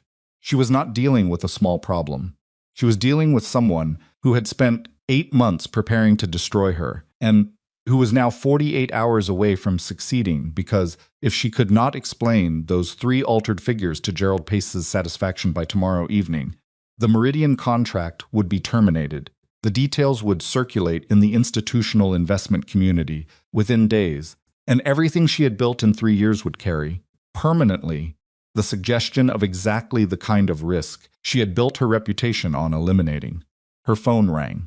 Carmen, calling back with the preliminary system forensics. Amani picked up and said, "Tell me everything." And Carmen said, "Amani, there's something else in the log. Something that came in from outside the network. Someone was mapping your file structure for 6 weeks before the modification happened." This wasn't just Noah. Amani closed her eyes for 1 second. Then she said, "Send it all to me." And she opened the file Carmen transmitted, and she began to read, and she understood with the cold, complete certainty of a woman who had learned to read the architecture of other people's strategies exactly how much trouble she was in, and exactly what she was going to have to do to get out of it. Carmen's file took 4 minutes to transmit in full. Amani read it in 7. The external mapping had begun 43 days before Noah's modification. Whoever had done it had accessed the outer layer of Holloway's Strategic Risks file network through a third-party vendor portal, one of the contracted, compliant software platforms the firm used for regulatory cross-referencing. The access was structured to look like routine system queries, the kind of automated pings that happen hundreds of times a day in any networked operation, and that nobody watches because nobody has the time or reason to watch them. But Carmen had been in forensic IT for 19 years, and she watched things that nobody else watched, and what she saw in those 43 days of network logs was a pattern that was not random and not automated. Someone had been building a map. They knew which file directories held the active client deliverables. They knew the naming conventions Holloway used for IPO-related documentation. They knew the access hierarchy, who could get into what and when. The mapping stopped completely 11 days before Noah made his modifications, which meant that whoever was directing this had identified their target file, identified their access point, and then gone quiet to wait. "This is professional," Carmen said on the phone. "Flat. Factual. This is someone who does this for money. Can you trace the vendor portal access to a source IP?" "I already did. It routes through a commercial VPN registered to a shell entity in Delaware. The entity was created 8 months ago and has no other digital footprint. 8 months ago, the same timeline as Vincent Calder's professional surveillance of her firm." "Send me everything you have," Amani said. "Timestamps, access logs, the Delaware registration, everything. Already in the second attachment." "Carmen." Amani paused. "How long before someone notices the forensic sweep you ran?" "I ran it cold. No system flags. But whoever built this access structure is good enough to have left a monitor. If they check back within the next 72 hours, they might see the sweep." "Then we move in 48, Amani said, "which is already the timeline I'm working with." She ended the call. She sat in her chair for 30 seconds and did not move and did not think about anything except her own breathing. A sound like green wood splitting, because she had learned from years of crisis management that the first 30 seconds after receiving bad information were the most dangerous, not because of what you did in them, but because of what you decided in them. And decisions made in the first 30 seconds of shock were almost always wrong. 30 seconds. Then she picked up the phone and called Noah. He answered on the first ring, which told her he had been sitting with his phone in his hand, waiting for her to call back. "I need you to contact Sienna today," Amani said. "Not tomorrow. Today. Tell her the file is clean, the audit passed internal review, and you need your second payment." Use whatever platform she originally contacted you on. Silence. Then what if she asks for details about the audit? Tell her it was a routine pre-audit pass. Keep it brief. People who are buying something illegal don't want elaborate explanations. Elaborate explanations mean complications. Give her one sentence and then ask about the money. Another pause. Amani. His voice was low and scraped sounding. I know I don't have any standing to ask this, but my mother's surgery, the support program. You said today. I initiated the case review 40 minutes ago, Amani said. My HR director has your mother's information. Someone will call her this afternoon. A beat. The support program doesn't have conditions attached to it. It is not contingent on what you do today. I told you both things are true at the same time. I meant it. She heard him exhale. Make the call, she said. Use the pen device. Keep it in your breast pocket. Don't look at it. Don't touch it during the conversation. And don't say anything that requires her to confirm what the money was. For let her do that herself. Okay, Noah. Yeah, don't tell her anything is wrong. Not by tone, not by pacing, not by anything. You're a financial analyst. You understand how to be neutral when you're reading something that isn't neutral. Apply that. Okay, he said again. She hung up. Noah's call to Sienna happened at 2:17 in the afternoon. Amani was in a conference room with Carmen and her attorney, a deliberate, unshowable woman named Brenda Ash, who had been doing corporate litigation for 22 years, and who had the quality of someone who became more focused the worse things got. The recording came through on Carmen's monitoring setup in real time. Sienna picked up after 3 rings. Her voice was careful, not warm, not cold, the voice of someone who had been managing their presentation of themselves for long enough that it had become the default. Noah said the audit had passed. He said it in exactly the flat, professional tone Amani had coached. He said he needed the balance of his payment. Sienna said, how thorough was the review? Standard pre-audit pass. They didn't flag anything. A pause on Sienna's end. 4 seconds, and the ratios look clean? Clean in the document, Noah said. Exactly what we discussed. The silence that followed was different. A thinking silence. A satisfied silence. I'll have it sent by end of week, Sienna said. I'd prefer tomorrow, Noah said. My mother's surgery is in 3 weeks and I have a deposit balance. Day after tomorrow, Sienna said. I need to coordinate the transfer. Fine. Call ended. Brenda looked at Carmen. Carmen looked at Amani. She confirmed the arrangement, Brenda said. On record. We have her. We have her, Amani said. We don't have Vincent yet. Brenda nodded slowly. The Sienna recording establishes the scheme. But if Calder used enough insulation, he can argue he had no knowledge of the specific methodology. Consulting engagement. Plausible distance. He contacted Sienna himself, Amani said. He told her to find a pressure point inside my operation. That's not consultation. That's direction. Can we prove he said that? Amani was quiet for a moment. Sienna needs to be motivated to say it on record, in a format we control. Brenda looked at her. That's a complicated ask. Sienna is sitting in a studio apartment in Queens with a debt load that makes her physically ill and a professional history that's permanently marked, Imani said. She's holding $40,000. She paid Noah from money. Vincent Calder gave her. The moment this scheme surfaces, and it will surface, because it's already in Meridian's audit process, Sienna is the person holding the most exposure. She paid the bribe. Her name is on the arrangement. Vincent has layers between himself and the execution. Sienna doesn't. She paused. She's not stupid. She knew Tae-jun. She built a business, badly, but she built it. She can do the math on her own position. You want to approach her directly, Brenda said. I want Noah to approach her for additional money. Not from Sienna, from Vincent. Tell her the heat is coming and he needs more for his silence. Force Vincent to make a transfer from his personal accounts. The room was quiet for a beat. Carmen said, if Vincent is as careful as his network architecture suggests, he won't transfer from anything traceable on a request from a panicked intermediary. He will, Amani said, if the request is framed correctly. He's been running this operation for 8 months. He's confident. Confident people make expensive mistakes when they think they're managing a small problem, because they've been managing everything else so effectively that the small problem feels like a minor irritant rather than a vulnerability. She looked at Brenda. 48 hours. I need the Meridian meeting in 48 hours. Everything I have needs to be ready by then. Brenda tapped her pen against her legal pad once, twice. Then she said, "Let's build it." The following 36 hours were the kind that leave marks. Amani did not go home. She did not sleep in any continuous way. There were 2 hours on the conference room couch at 3 in the morning that she could not have described as restful. Just the heavy, dreamless unconsciousness of a body that had stopped cooperating.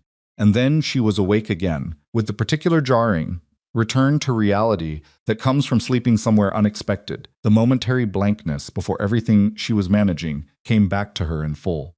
She drank coffee she didn't taste. She ate half of something Patricia brought her at 9 in the morning and left the rest. Carmen worked through the night on the vendor portal documentation, building a forensic chain that could be presented to a non-technical audience in a way that was clear and devastating. Brenda's team drafted the evidentiary memo. Imani's IT director produced a clean version of the subsidiary risk assessment with the correct ratios, sourced and annotated against the original Meridian documents, ready to be delivered the moment the meeting concluded. Noah texted Sienna at 8 in the morning. The message, drafted by Imani and delivered by Noah's phone, said, "I need to talk. Something is moving. I need a buffer. I need to go back to your contact." Sienna called him back in 9 minutes. She was not calm. Asamani could hear it through the monitoring, feed the particular vocal quality of someone who has been holding themselves together on the assumption that the thing they did is behind them and who has just received information suggesting it might not be. "What kind of something?" Sienna said. "The audit process is escalating. There's a secondary review scheduled. If they run it at the source document level, I can't hold it." "You said it passed." "It passed the first pass." Noah's voice was steady. Amani had worked with him on this for 30 minutes the previous evening. "Secondary review is different. I need more to make it go away." Sienna was quiet for 5 seconds. "How much?" 100,000. "I need it in cash equivalent, and I need it from whoever you're working with directly, because I need to know there's someone with enough weight behind this to actually deal with the consequences if this goes wrong." "I'm not—" Sienna stopped. Started again. "That's not how this works." "Sienna." Noah let a controlled edge into his voice. "You came to me. You put me in a position. Now I need you to handle it, or I need to know who's actually running this so I can talk to them myself." Another silence. Longer this time. 10 seconds. "His name is Vincent Calder," Sienna said. "Calder Risk Partners. He approached me. He told me to find someone inside Holloway's operation who could be reached. He gave me 60,000 to run the arrangement and told me what the target document was." Amani closed her eyes for 1 second. There it was. "Get me his number," Noah said. "I don't have a direct number. He contacts me. Then tell him someone needs 100,000 or the whole thing surfaces.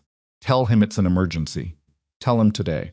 Vincent Calder received Sienna's message at 11:47 in the morning, while he was in a lunch meeting at a midtown restaurant he liked, because the tables were well-spaced and the ambient noise prevented neighboring diners from overhearing conversation. The message read, "Situation with the analyst. He needs 100K for containment. Urgent." Vincent read it twice. He set his phone face down on the table and finished his lunch at a normal pace and did not allow the message to change his external presentation by a single degree, because he was Vincent Calder and he had been managing situations for 22 years. And this was, by his assessment, a manageable situation. The analyst was nervous. Nervous people needed money and reassurance, both of which Vincent had in surplus. $100,000 was not a significant number against the value of the Meridian contract. He would make the transfer, the analyst would calm down, and the audit would proceed to conclusion. He transferred the money at 2:14 in the afternoon from a personal investment account he used for discretionary expenditures. The account was registered in his name. The transfer was documented by the monitoring system Carmen had attached to Noah's receipt infrastructure. At 2:47, Vincent received a second message from Sienna. "He wants to confirm your involvement directly. He wants to know the objective." Vincent considered this for 30 seconds. He typed, "Objective is simple. Destroy Holloway's credibility on the Meridian audit. They lose the contract. We pick it up. He gets paid and keeps quiet." He sent it. He poured himself a second glass of water. At 3:15, His assistant forwarded him a meeting truck request from Gerald Pace at Meridian Health Partners, requesting an emergency consultation regarding the Holloway strategic risk engagement, scheduled for the following morning at 9. Vincent read the request and felt for the first time in 8 months the specific sensation of something that had been moving in exactly the direction he intended it to move suddenly, moving in a direction he had not planned for. He told his assistant to confirm the meeting. Amani arrived at Meridian's offices at 8:52. She was alone. She had considered bringing Brenda and decided against it. A lawyer in the room changed the energy of the meeting before a word was spoken, signaled a defensive posture, and she was not here to defend herself. She was here to be exactly what she had always been, the most prepared person in the room. She wore charcoal gray. Her hair was pulled back. She had slept 4 hours, which was not enough and was what she had. And her eyes weren't clear in the particular way that eyes are clear when adrenaline has been doing the work that sleep should have done. Gerald Pace was already in the conference room when she was shown in.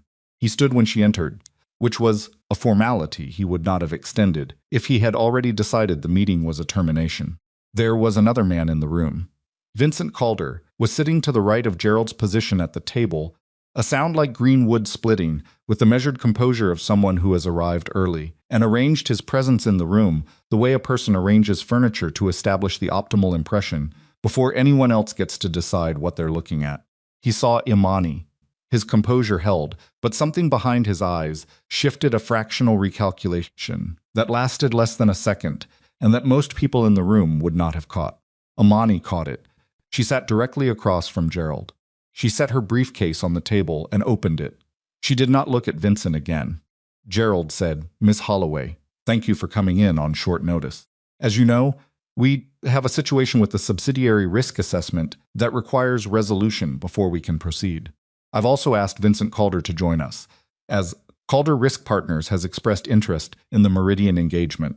"I understand," Imani said. "I'd like to hear your explanation of the discrepancies first," Gerald said.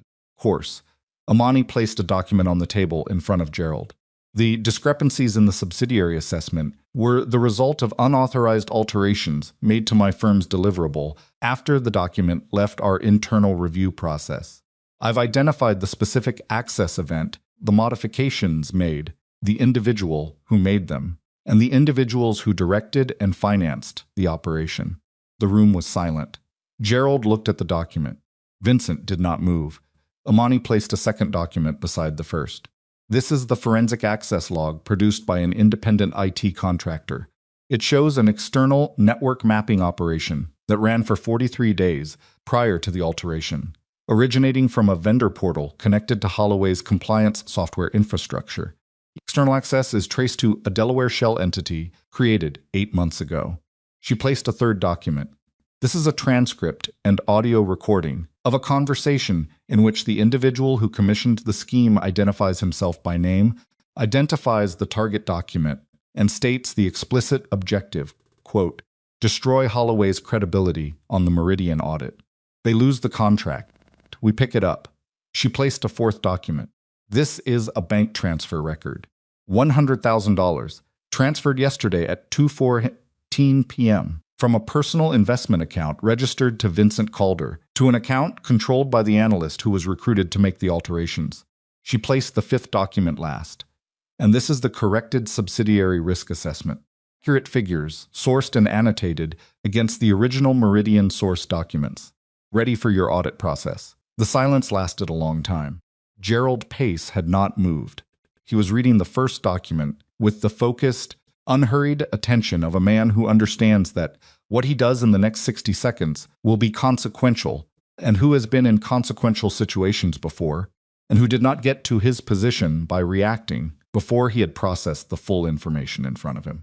Vincent Calder had also not moved, but the quality of his stillness was entirely different. It was the stillness of someone who has just watched a structure they built very carefully over a very long time come apart in 4 minutes, and who is running at speed through every possible response and finding that the responses are not what they need to be because the woman across the table has not left a gap for any of them.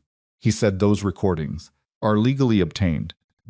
Imani said, and looked at him for the first time since she sat down. In New York State, single-party consent applies to recorded conversations. The individual who initiated the contact with the scheme's organizer was a participant in those conversations. She paused. The bank transfer is from your personal account, Mr. Calder. That's not a gap I left in the documentation. Vincent's jaw moved. I'd like to speak with my attorney before. You're welcome to do that, Amani said. I'd recommend it, actually. She looked back at Gerald. Mr. Pace. The corrected assessment is complete and ready to deliver. The timeline for your IPO does not need to move. I'd like to request that Holloway Strategic Risk be permitted to continue the Meridian engagement. Gerald looked at the 5 documents arranged on the table in front of him. He looked at Vincent. Then he looked at Imani with the expression of a man who is recalibrating something significant. He said, "Give me a moment with my team," Imani said. Of course. She did not stand, did not leave, did not offer Vincent any courtesy of privacy as Gerald stepped out of the room to make a phone call because she had earned her seat at this table and she was not going to vacate it for Vincent Calder's comfort. The two of them were alone in the conference room. Vincent looked at her. Across the table, his face had settled into something controlled again, not the original easy confidence of a man who had arrived early to arrange the furniture in his favor, but the harder, tighter composure of someone who has lost a hand and is deciding whether to stay in the game. He said, "You want to tell me how you knew it was me?" "I didn't know," Imani said. "I found out. There's a difference. You've been setting this up for 36 hours, she said. You spent 8 months. I had 36 hours. She looked at him with the flat, direct steadiness of someone who has nothing left to perform. You targeted the right thing. My reputation for precision is what I built this firm on. If you had succeeded, it would have been over. She paused. But you made the mistake that overconfident people always make. You stopped watching the thing you were trying to destroy because you'd already decided it was going to fall. Vincent said nothing. I noticed those figures inside 20 minutes of the Meridian call, Imani said. 3 modifications, all in the same direction. Risk analysts don't make errors that consistent. That's not human error. That's intent. And once I knew it was intent, I knew where to look. The door opened. Gerald Pace came back into the room with 2 members of his executive team. He sat down. He looked at Imani. Holloway Strategic Risk retains the Meridian engagement. He said, "We'll expect the corrected assessment delivered by end of business today." He looked at Vincent. "I'll need you to leave, Mr. Calder. Our legal team will be in contact." Vincent stood. He straightened his jacket. He picked up the portfolio case he had brought. He walked to the door with the measured, controlled stride of a man who has decided that the way he exits a room he has just lost is still something he can choose. At the door he stopped. He turned and looked at Imani across the length of the conference room. He said nothing. She held his gaze and said nothing back. He left. The call to the authorities was made by Meridian's legal team that afternoon, with documentation supplied by Imani's attorney. Harmon's forensic report accompanied the filing. The transfer records, the recordings, the network access logs, all of it went into the formal complaint against Vincent Calder and, separately, against Sienna Park for her role in the arrangement. Imani was in her office when Brenda called to confirm the filing. She said, "Thank you," and hung up and sat at her desk in the late afternoon light that came through the window at an angle that turned the dust in the air gold. And she let herself feel the specific, complicated texture of the moment, not triumph, not relief, not any of the clean emotions that moments like this are supposed to produce. Something heavier, something that carried in it the memory of 36 hours without sleep and of Noah's voice saying, "My mother needs surgery," and of Sienna's voice on a recording confirming calmly that she had agreed to destroy someone's life's work for money and old resentment, and of Vincent Calder's face in the doorway as he left the careful, controlled exit of a man who had spent 22 years winning by attrition and had not expected to encounter, in the woman he had selected as his target, someone who had been living inside the arithmetic of loss since long before he entered her periphery. She thought about Tae Jun. Not with longing, she had burned through that particular territory years ago, and what remained of it was scar tissue, which is still tissue, still alive, just different in texture from what was there before. She thought about him the way you think about a lesson that cost more than it should have, with the particular clarities of someone who has metabolized an expensive education. She thought about her mother. She pressed her hands flat on the desk. She breathed. Then she picked up the corrected Meridian assessment, confirmed the delivery timeline with her lead analyst, and sent it. Tae-jun called that evening at 7:43. She saw his name on her phone screen and experienced a moment of something she could not fully name, not the spike of old feeling, not the nausea of early grief, but a kind of flatness, a landscape that used to be loud and was now just terrain she had crossed and moved past. She answered. I heard about Calder, Tae-jun said. His voice was the same as it had always been controlled. Even the voice of a man who had decided long ago that showing nothing was a form of power. The industry is already talking. I imagine it is, Amani said. Pause. You handled it. Yes, I want to meet with you, Tae-jun said. I have a proposal. There are resources, Tae-jun, Amani said. Not sharply, not with heat, with the quiet finality of someone reading a sentence to its period. No. The silence on his end had a specific quality, not the calculating silence of the man she had been married to, but something less organized. Something that had not been through this particular kind of no before and did not have a prepared response to it. Amani, I have to go, she said. The corrected assessment just delivered. She ended the call. She set the phone on the desk and looked at it for a moment. And then she looked out the window at the Manhattan skyline, going dark and electric in the early evening, the way it always went, the way it had gone on every evening of every year she had spent in this city before Tae-jun. Through Tae-jun, after Tae-jun, through the hospital corridor, and the second-hand desk, and the 36 hours she had just survived, and all the ordinary and extraordinary days between. Her phone buzzed. Patricia. A text. Gerald Pace's office just called. He wants to expand the engagement scope. He wants to talk about Holloway doing their post-IPO compliance monitoring on a 3-year retainer. Amani read the message. She read it again. She thought about the 3-room office that smelled of someone else's coffee, and the second-hand desk, and the business cards she had ordered herself at midnight on a Tuesday, and the calls she had made to people who had said, if you ever go independent, call me first, and the morning she had filed Holloway strategic risks registration on her attorney's conference room table with the divorce decree signed and her mother 3 weeks in the ground, and her body still healing from surgery, and the absolute irreducible fact of herself still here, still standing, still moving in the direction of the thing she was building. Typed back, set the meeting for Monday.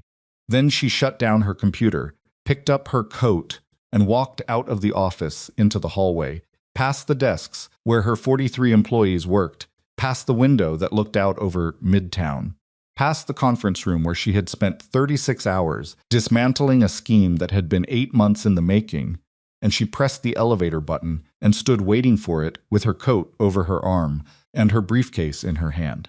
And the particular exhaustion of someone who has been in a fight that mattered and has come out the other side of it still intact. The elevator opened. She stepped in. The doors closed behind her, and in the mirror panel on the inside, she saw herself tired, clear-eyed, upright, and she held her own gaze for the length of the descent, not with pride, not with relief, but with the simple, sound like green wood splitting, unflinching recognition of a woman who had looked at the worst thing that could happen to what she'd built, and had not looked away from it, and was still here to take the meeting on Monday. The lobby doors opened onto the evening air.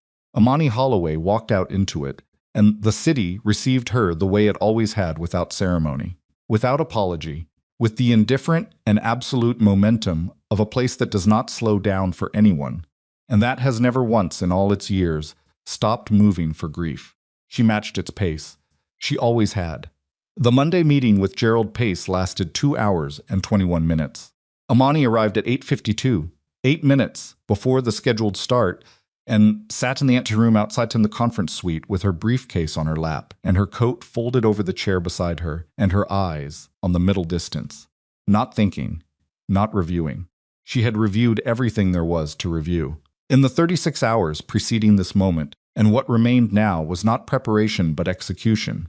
And execution required a different quality of attention, quieter, more receptive, the focused stillness of someone who has loaded the weapon and is now simply waiting for the right moment to use it. Patricia had offered to come. Amani had told her no.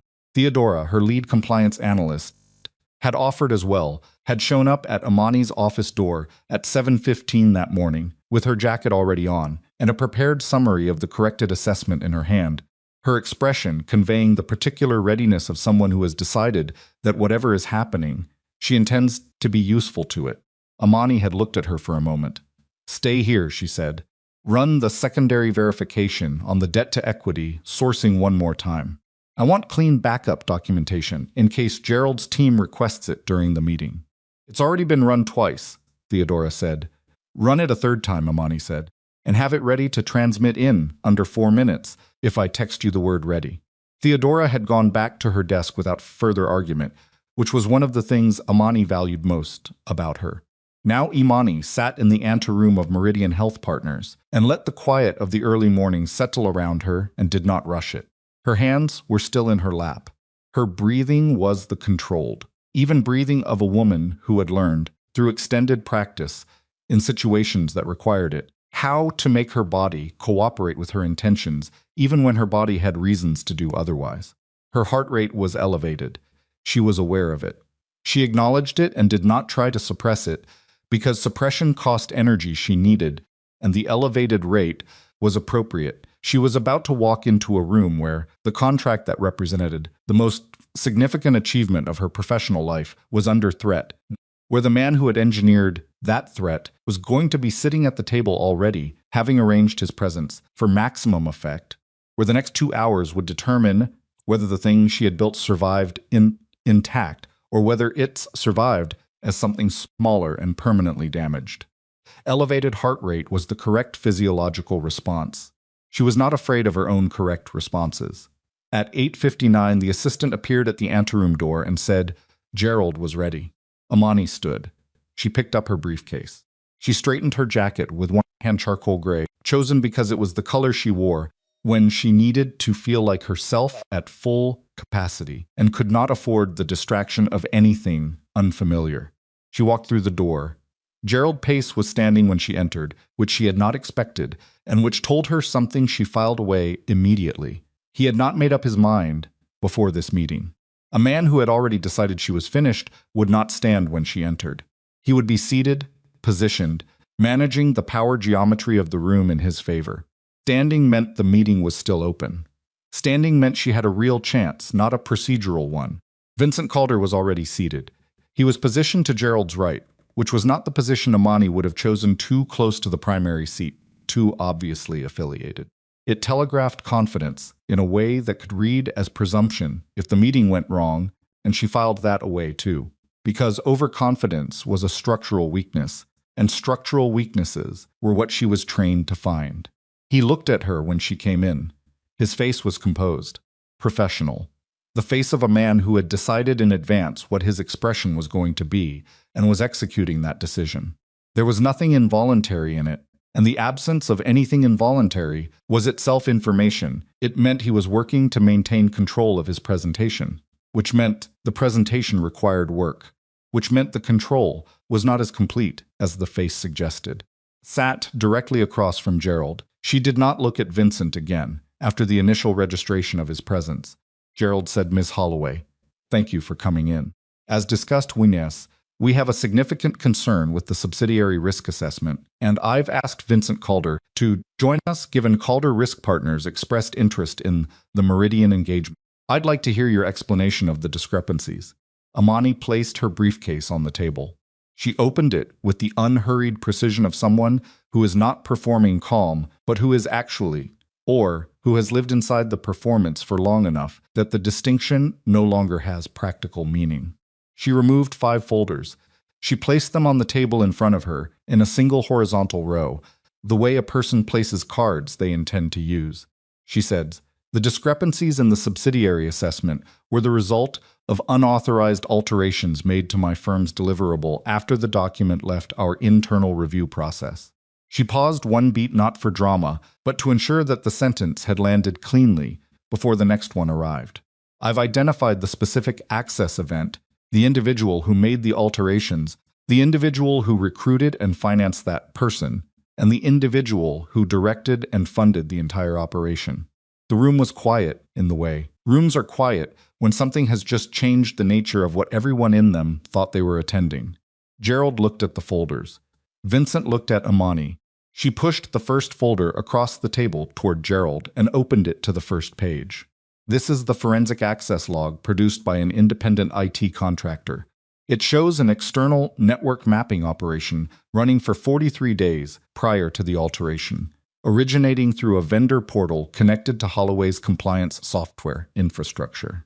The access pattern is not consistent with automated system queries. It is consistent with deliberate reconnaissance. She paused. The external access traces to a Delaware shell entity created 8 months ago with no other digital footprint. She pushed the second folder. This is a transcript and audio recording of a conversation in which Sienna Park, the individual who recruited and compensated the analyst who made the alterations, identifies by name the person who directed her to find a vulnerability inside my operation. She opened the folder to the relevant page and turned it so Gerald could read the highlighted text. She states, "He told me to find someone inside Holloway's operation who could be reached. He gave me $60,000 to run the arrangement and told me what the target document was." She pushed the third folder. The name she provides is Vincent Calder. She did not look at Vincent when she said it. She looked at Gerald. Gerald's eyes moved from the folder to Imani's face and then back to the folder.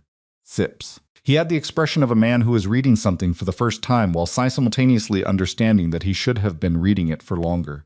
She pushed the fourth folder. This is a second recording. The analyst who made the alterations, operating under my direction and with a monitoring device, contacted the individual directing the scheme and requested additional funds, framing the request as necessary for containment of an escalating audit situation. The response he received confirms the objective directly. She found the page. Quote, "Destroy Holloway's credibility on the Meridian audit. They lose the contract. We pick it up." She paused. "That recording was made 31 hours ago," she said. "The voice on it is Vincent Calder's." She pushed the fifth folder. "This is a bank transfer record. $100,000 transferred at 2:14 p.m. yesterday from a personal investment account registered in Vincent Calder's name to an account controlled by the analyst he recruited through Sienna Parks." She looked at Gerald directly. He transferred it in response to the containment request from his personal account. Not a business account, not a shell. His personal investment account registered in his name with his tax identification number on the registration. She closed the last folder. The corrected subsidiary assessment with accurate figures, sourced and annotated against the original Meridian documentation, is ready for delivery. My IT director can have it in your audit team system within 4 minutes of my instruction. She reached into her briefcase and placed her phone on the table beside the folders. "I need one word from you to send it." Gerald Pace looked at the 5 folders arranged on the conference table. He looked at them for a long time. Then he looked at Vincent Calder. Vincent had not moved during Imani's presentation. Note. He had the quality of someone who has been in enough high-stakes professional situations to understand that any visible reaction is a form of information being given to the other side, and who had trained himself to withhold that information as a matter of habit.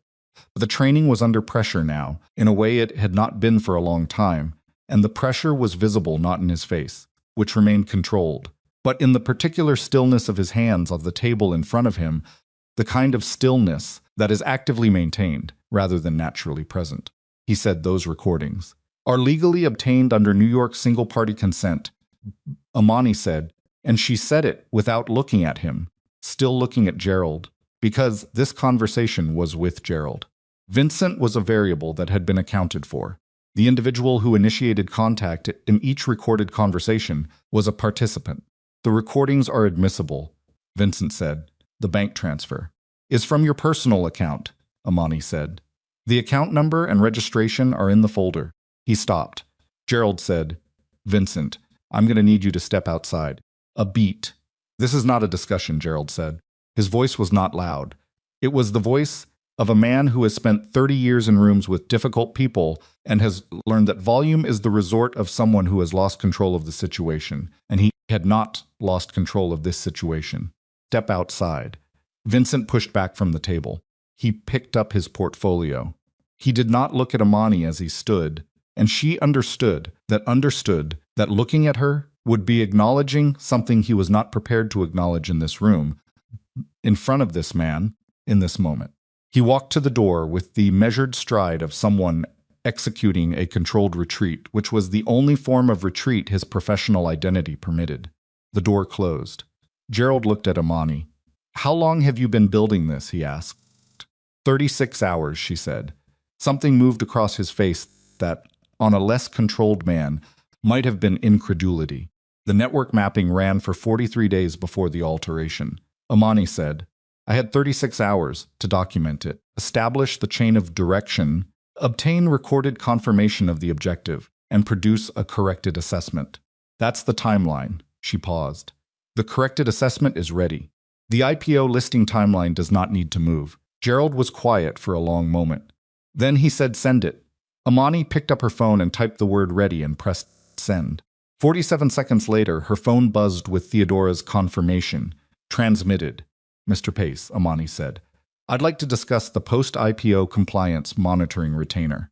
The proceedings against Vincent Calder began with the efficiency of a system that had been handed documentation thorough enough to remove most of its usual friction. Brenda filed on a Tuesday morning. By Thursday, the initial criminal referral had been accepted. By the following week, the trade press had the story not from Amani's side, not from anything her team had communicated, but from Meridian's legal filings, which were public record, and from the particular industry network that processes this kind of information, the way a body processes a toxin, quickly and completely, and with a visible reaction. 3 of Vincent's major clients withdrew from active engagements within 10 days. A 4th requested a full audit of all deliverables Calder Risk Partners had produced for them in the previous 18 months, which was itself a kind of verdict. By the end of the 2nd month, Calder Risk Partners had dissolved its partnership structure and ceased operations, the end announced in a 2-sentence notice in the trade publication that had, 3 years earlier, run a profile of Vincent as one of the most aggressive and effective risk consultants on the East Coast. Amani read the dissolution notice on a Tuesday morning while drinking her first coffee of the day at her desk in the good office with the photograph of Denise on the wall. She read it once. She set it aside. She opened the file she had been working through. Before the notification arrived the preliminary scope document for a new government healthcare contract. Theodora was leading, and she went back to work. She did not feel triumphant about Vincent's collapse. She had examined this in herself carefully, because she had expected to feel something cleaner, the specific satisfaction of consequence arriving at the appropriate address, and what she found instead was something flatter and more honest. Collapse was real. The documentation had caused it, which meant her work had caused it, which meant there was a line of causation between what she had built and what had happened to him. She acknowledged that line. She did not celebrate it. What she felt most accurately was the particular relief of someone who has been in a fight that mattered and has discovered that they are still standing after it. Not triumph, not the clean emotion of victory. The complicated, inhabited feeling of someone who has spent 36 hours in a fight for the thing they built from nothing, and who has come out the other side of it with the thing intact, and who understands that intact is not the same as undamaged. She was not undamaged. She had been building since the second-hand desk, since the 3 rooms, since the business cards ordered at midnight, a sound like green wood splitting, and she had been building through something through the specific aftermath of a night in Brooklyn Presbyterian that had taken her mother and her child, and very nearly taken her, and through the divorce proceedings that had required her to put recordings of her own marriage on a conference table and call it evidence, and through 3 years of the particular grinding labor of building something real in a city that does not slow down for grief, or for effort, or for anything except the accumulation of result. She was not undamaged. She was functional. She was effective. She was, on most days, something that felt close enough to purposeful that she did not examine it too carefully. And she had learned to understand that functional and effective and purposeful sustained across years, sustained through the weight of what she was carrying, was not a small achievement. It was, in fact, the largest one she knew of. Sienna Park's name appeared in the criminal filing as a cooperating witness. Brenda had handled the arrangement with the DA's office, with the careful, methodical attention she applied to everything, and the result was what Imani had requested: full recorded testimony from Sienna, complete and usable, confirming Vincent's direction of the scheme, the timeline, the money, the specific instruction to find a pressure point inside Holloway's operation.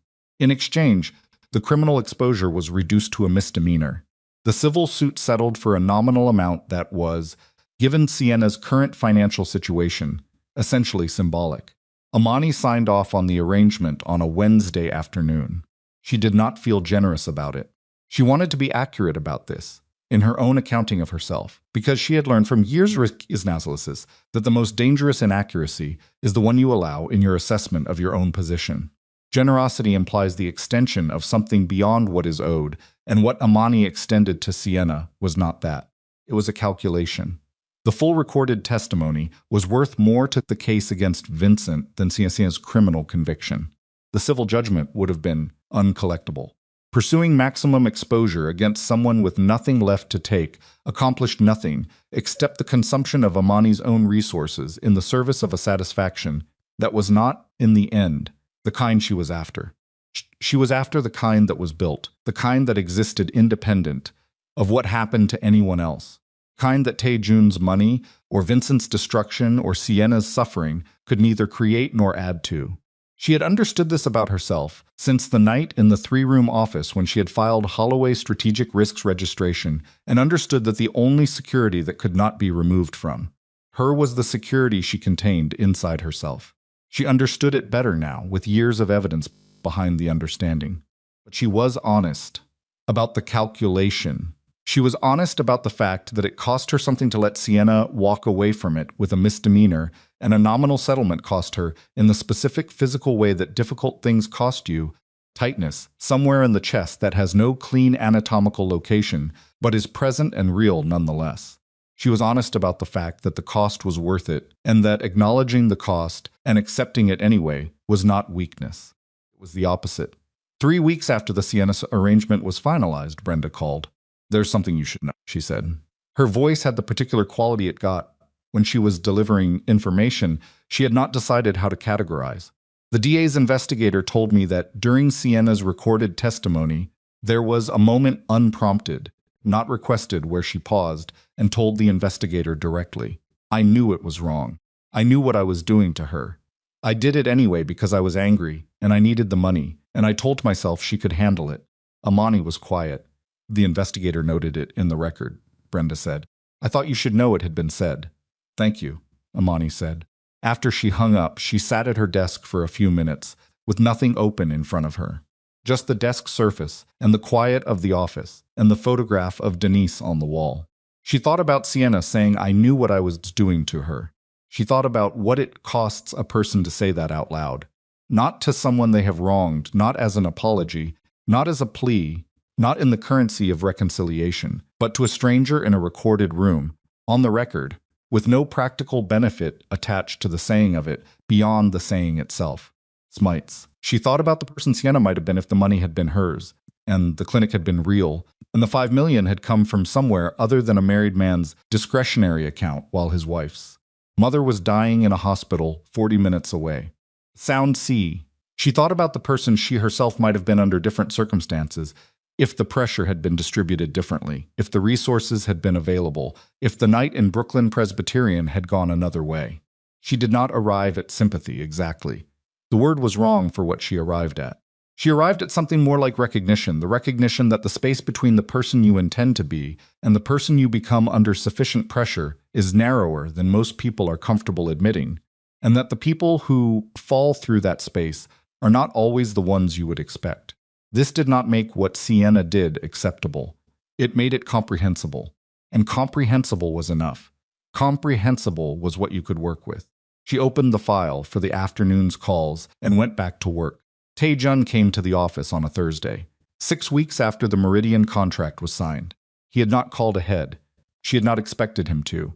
Tae-jun had never operated on other people's schedules, had built his entire professional and personal life on the premise that his presence in a space was determined by his own assessment of when he should be there, and that this was simply how things worked for a man of his particular construction.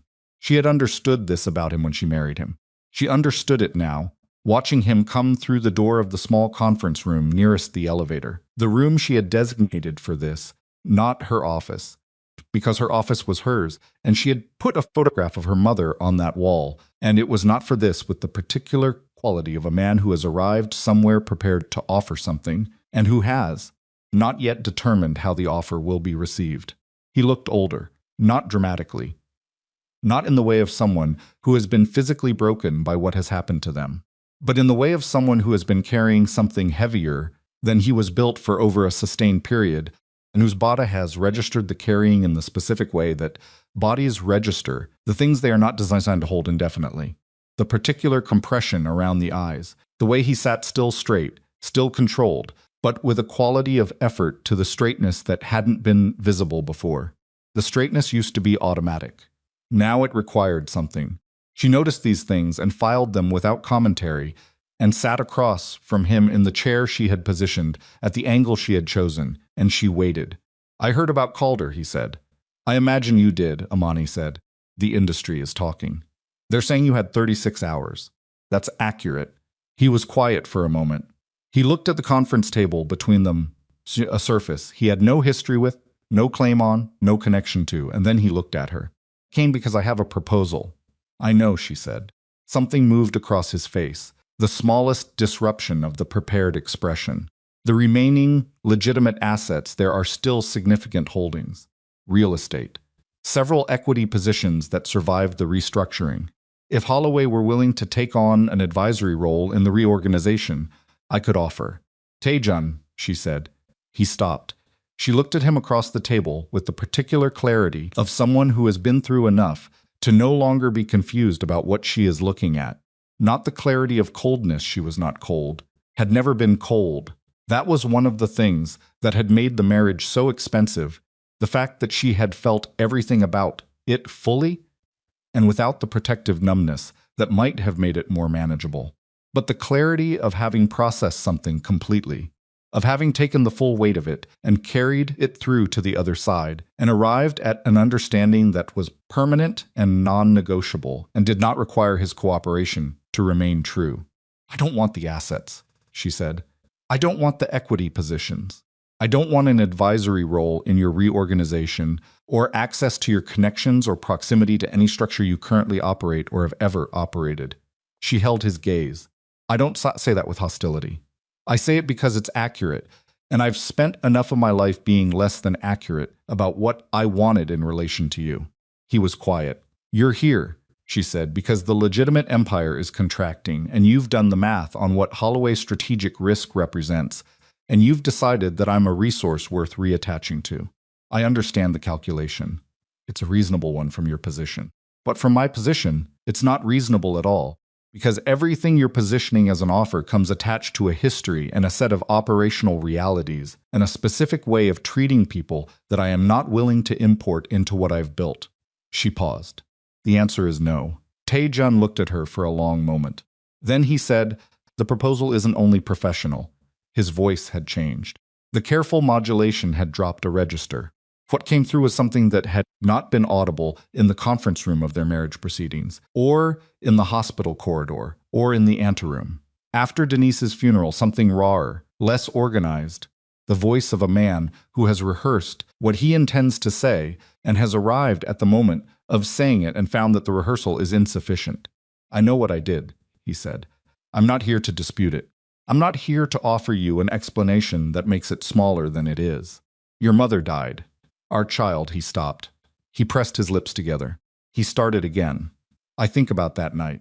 I've thought about it for years.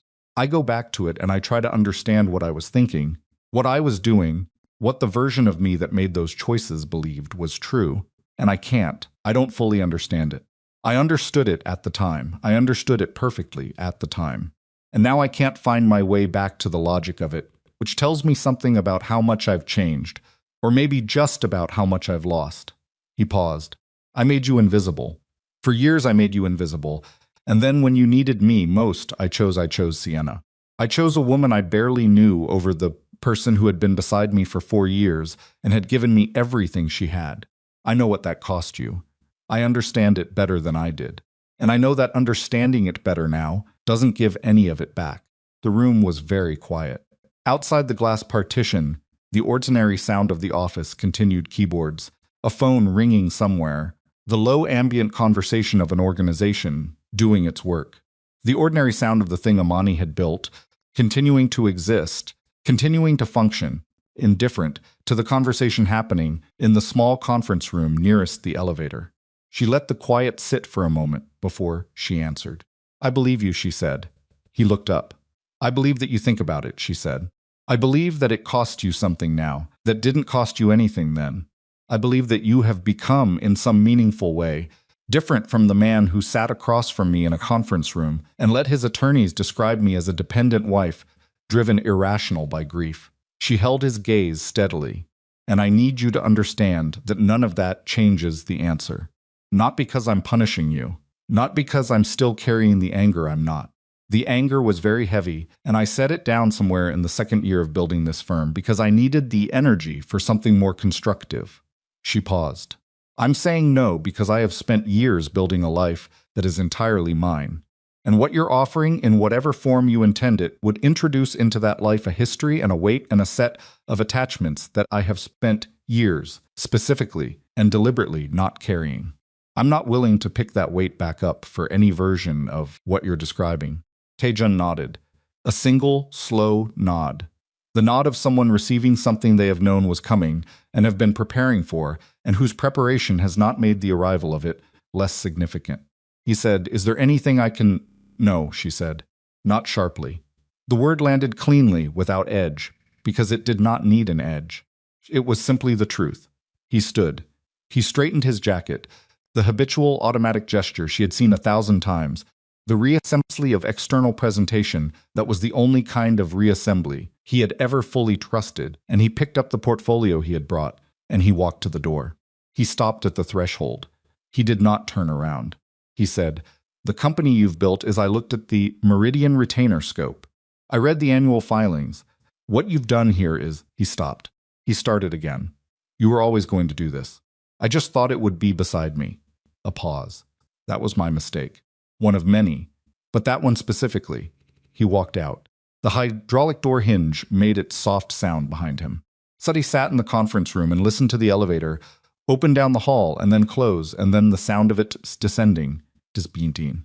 She sat for a few minutes after that, not thinking about anything in particular, just occupying the specific silence of a room that has held a significant conversation and from which the conversation has now departed.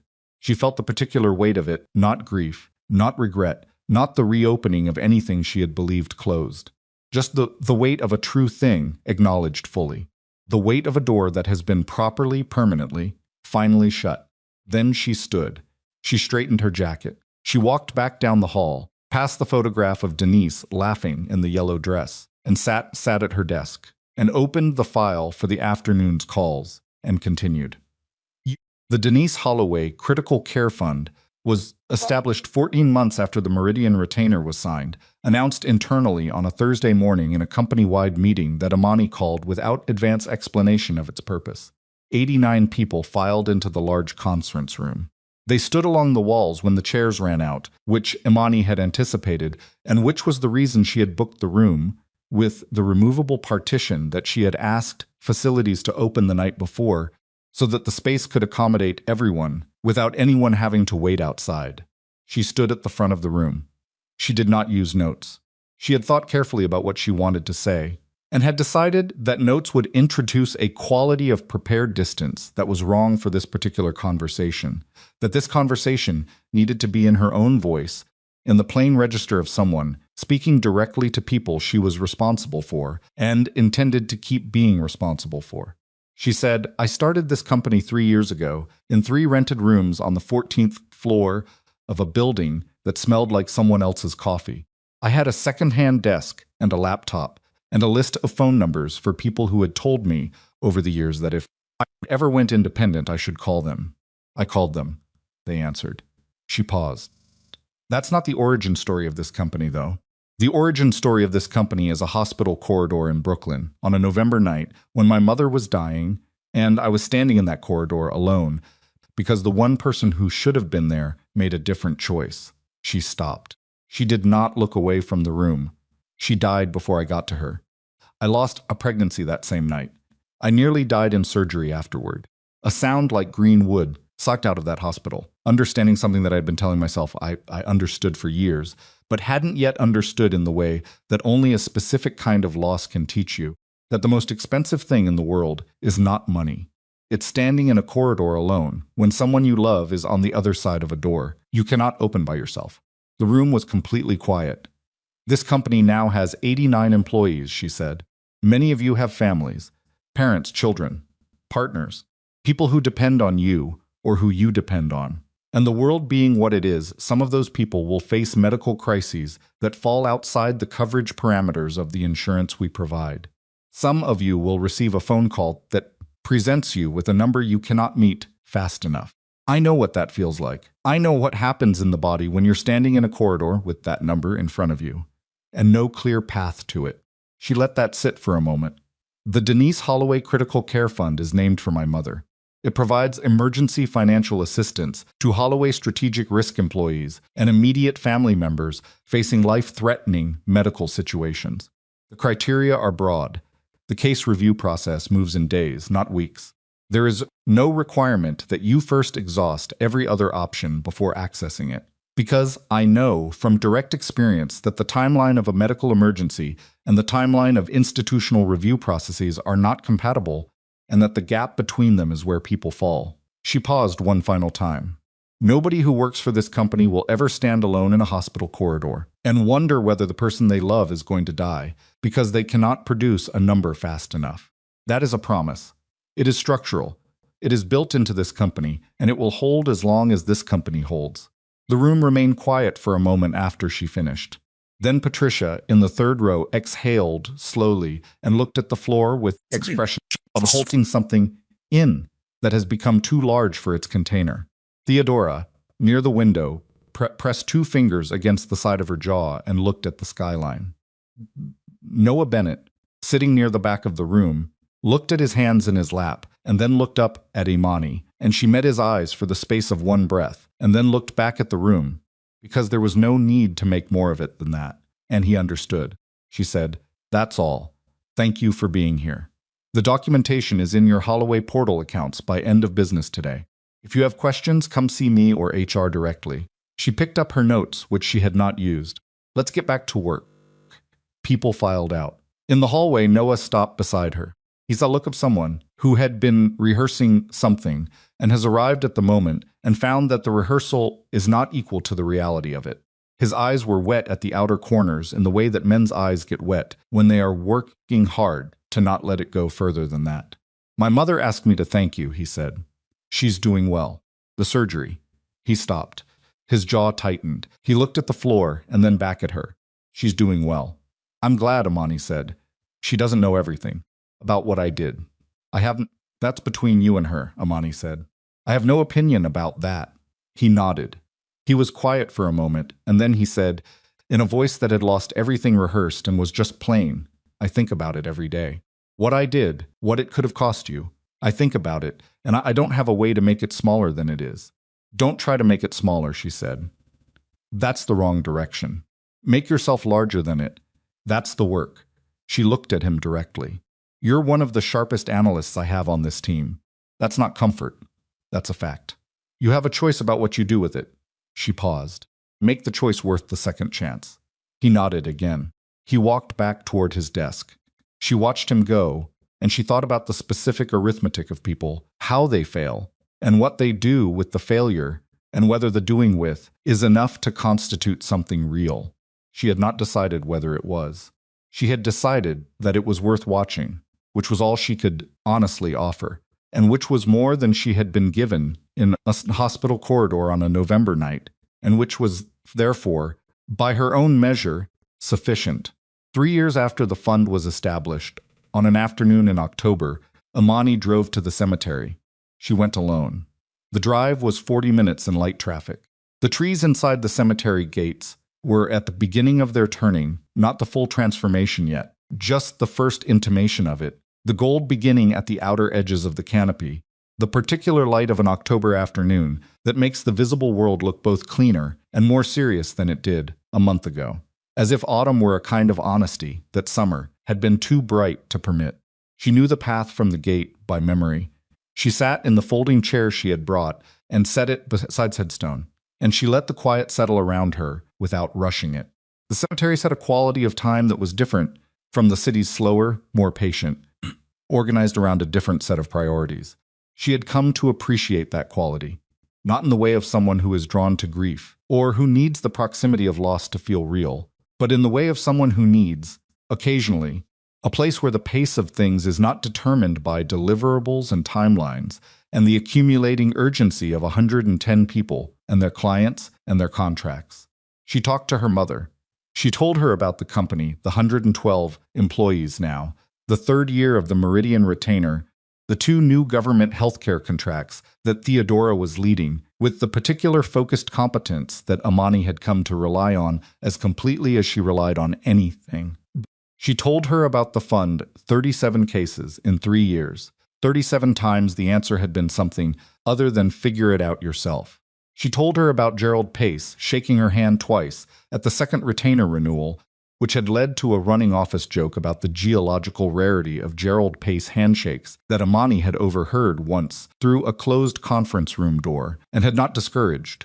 When she told her about a morning the previous spring when she had been in the elevator at 7:40 in the morning, and the doors had opened on the 14th floor, and she had walked out into the office, and the early morning analysts were already at their desks, and the light was coming through the east-facing windows at an angle that made everything look clean, and she had stood for a moment in the doorway of that floor and felt something that she could not name precisely, not pride, not satisfaction, not any of the cleaner emotions, but something that had weight to it and warmth to it, and that she had stood inside for a full 10 seconds before continuing to her office, because it deserved 10 seconds.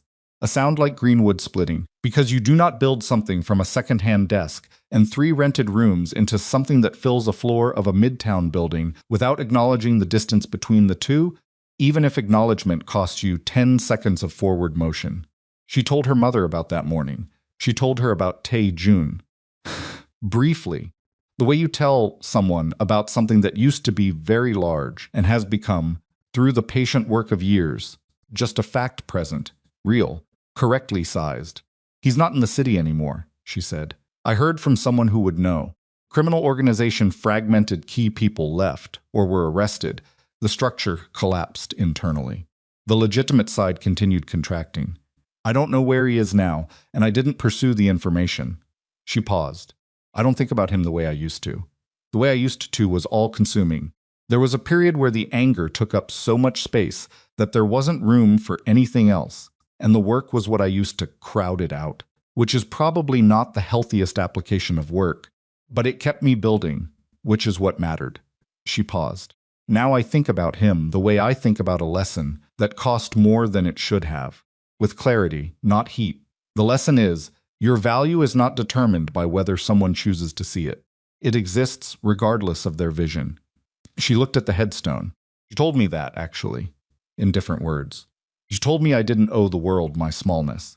It took me a long time to understand that applied inside a marriage too. The wind moved through the trees above her. She looked at the dates on the headstone, at the name, at the particular permanence of carved stone, which is not the same as the permanence of the person it marks, but which is a real thing in itself, the acknowledgement, in the most durable material humans have ready access to, that a person existed, and that their existence mattered enough to record. I'm not angry anymore, Mama, she said. Not at Tae-jun. Not at Sienna. Not at what happened. I've gone through enough of the grief to find what's on the other side of its possess. And what's on the other side of it is this. The company. The fund. The morning with the light through the east windows. Theodora, running a government contract like she was born to it. Noah making the choice you make when someone shows you enough grace to let you make another choice. She paused. The 37 people who didn't have to stand alone in a corridor. She paused again. That's what's on the other side of it. That's what your death and our child's death and that night made possible. Not because it was worth it. Nothing is worth that. Nothing could be. And I would trade every contract and every employee and every square foot of office space to have had you in a hospital that had money, and you in a bed with doctors who could help you, and a husband who answered when I called. Her voice held. But because I'm the person who lived through it, and the person who lived through it built this, and this is real, and it helps real people, and your name is on it, and that is something I can carry. She sat with the quiet for a while after that.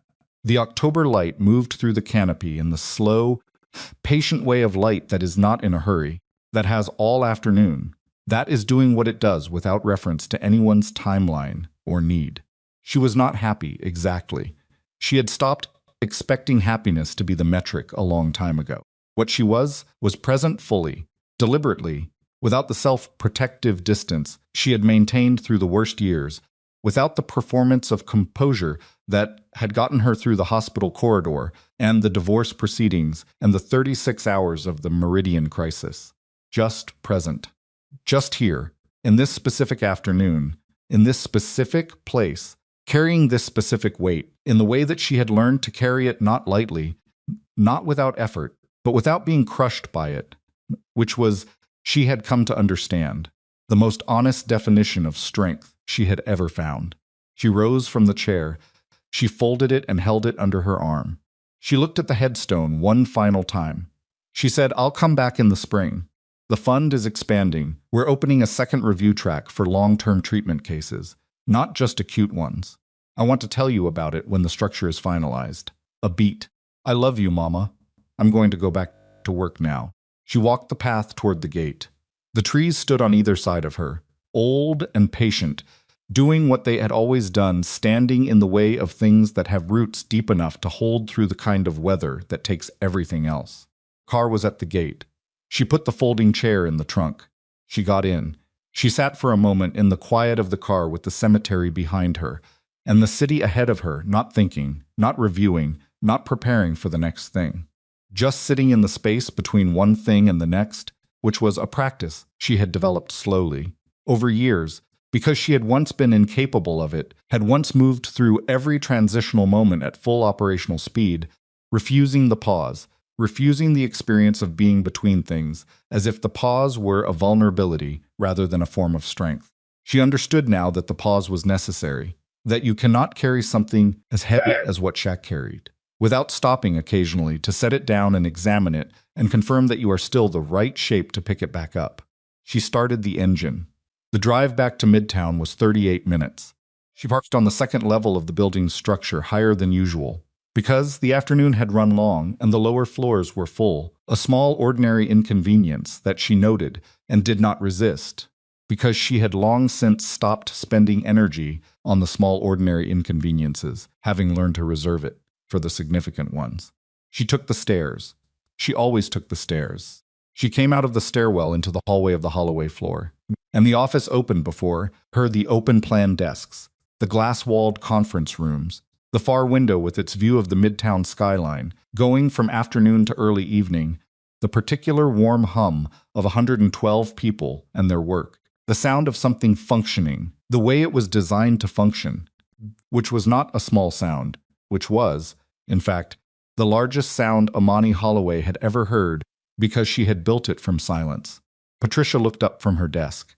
"You have a call at 4:30. Government contract preliminary." And Theodora left a note. The secondary compliance review for the Meridian entities finished early. "Clean across all 17. "Good," Amani said. She walked to her office. She hung her coat. She sat at the desk. She had chosen herself. In the office, she had filled herself. Beside the window, she had decided, was worth the slightly higher rent. And across from the photograph of Denise Holloway, laughing in a yellow dress at a backyard gathering in Crown Heights on an afternoon that neither of them had known at the time, would someday feel like the last purely light thing. She did not look at the photograph. She did not need to. It was there. It was always there. That was enough, the way the best things often are, not requiring attention to be real, not requiring acknowledgement to maintain their weight, just present, continuous, part of the structure of everything she had built in the years since the worst night of her life. She opened the file for the 4:30 call. She reviewed the preliminary scope. At 4:29, she picked up the phone. At 4:30, she said, "This is Amani Holloway. Let's begin." Outside the window, Manhattan continued doing what it had always done, moving, relentless, generating the overlapping noise of 10 million simultaneous lives, none of them slowing for anyone. A sound like green wood splitting, all of them pressing forward in the particular urgent democracy of a city that does not distinguish between its people's grief and their ambition and their ordinary daily need, that receives everything with the same indifferent, necessary forward momentum. Amani Holloway had matched that momentum since the night in Brooklyn Presbyterian. She had matched it through the hospital corridor and the second-hand desk and the 3 rented rooms. She had matched it through the divorce proceedings and the Meridian crisis and the 36 hours and the conference table with 5 folders on it. She had matched it through every ordinary day of the extraordinary accumulation of what she had built, the employees and the contracts and the fund and the 37 corridors where someone had not stood alone. She matched it now. The call connected. She spoke. And outside, the city moved, and the light changed over Midtown as evening came in from the east. And the woman that Kong Tae-jun had once considered a liability, the woman who had stood in a doorway while her husband walked past her toward someone else, who had run 12 blocks through freezing November air to reach a mother she arrived 4 minutes too late to save, who had signed divorce papers on a hospital bed with an IV in her arm and a miscarriage behind her and a surgery she had barely survived. That woman was here, in the office she had built, running the company she had built, carrying the name of her mother on a fund that would outlast every version of the story anyone had ever told about who she was or what she was worth. She was not what Tae-jun had believed she was. She was not what Vincent Calder had calculated she could be made into. She was not the woman in the corridor, though she had been that woman, though that woman had made her, though she would not have become this without first having been that. She was Amani Holloway. She was here. She was free.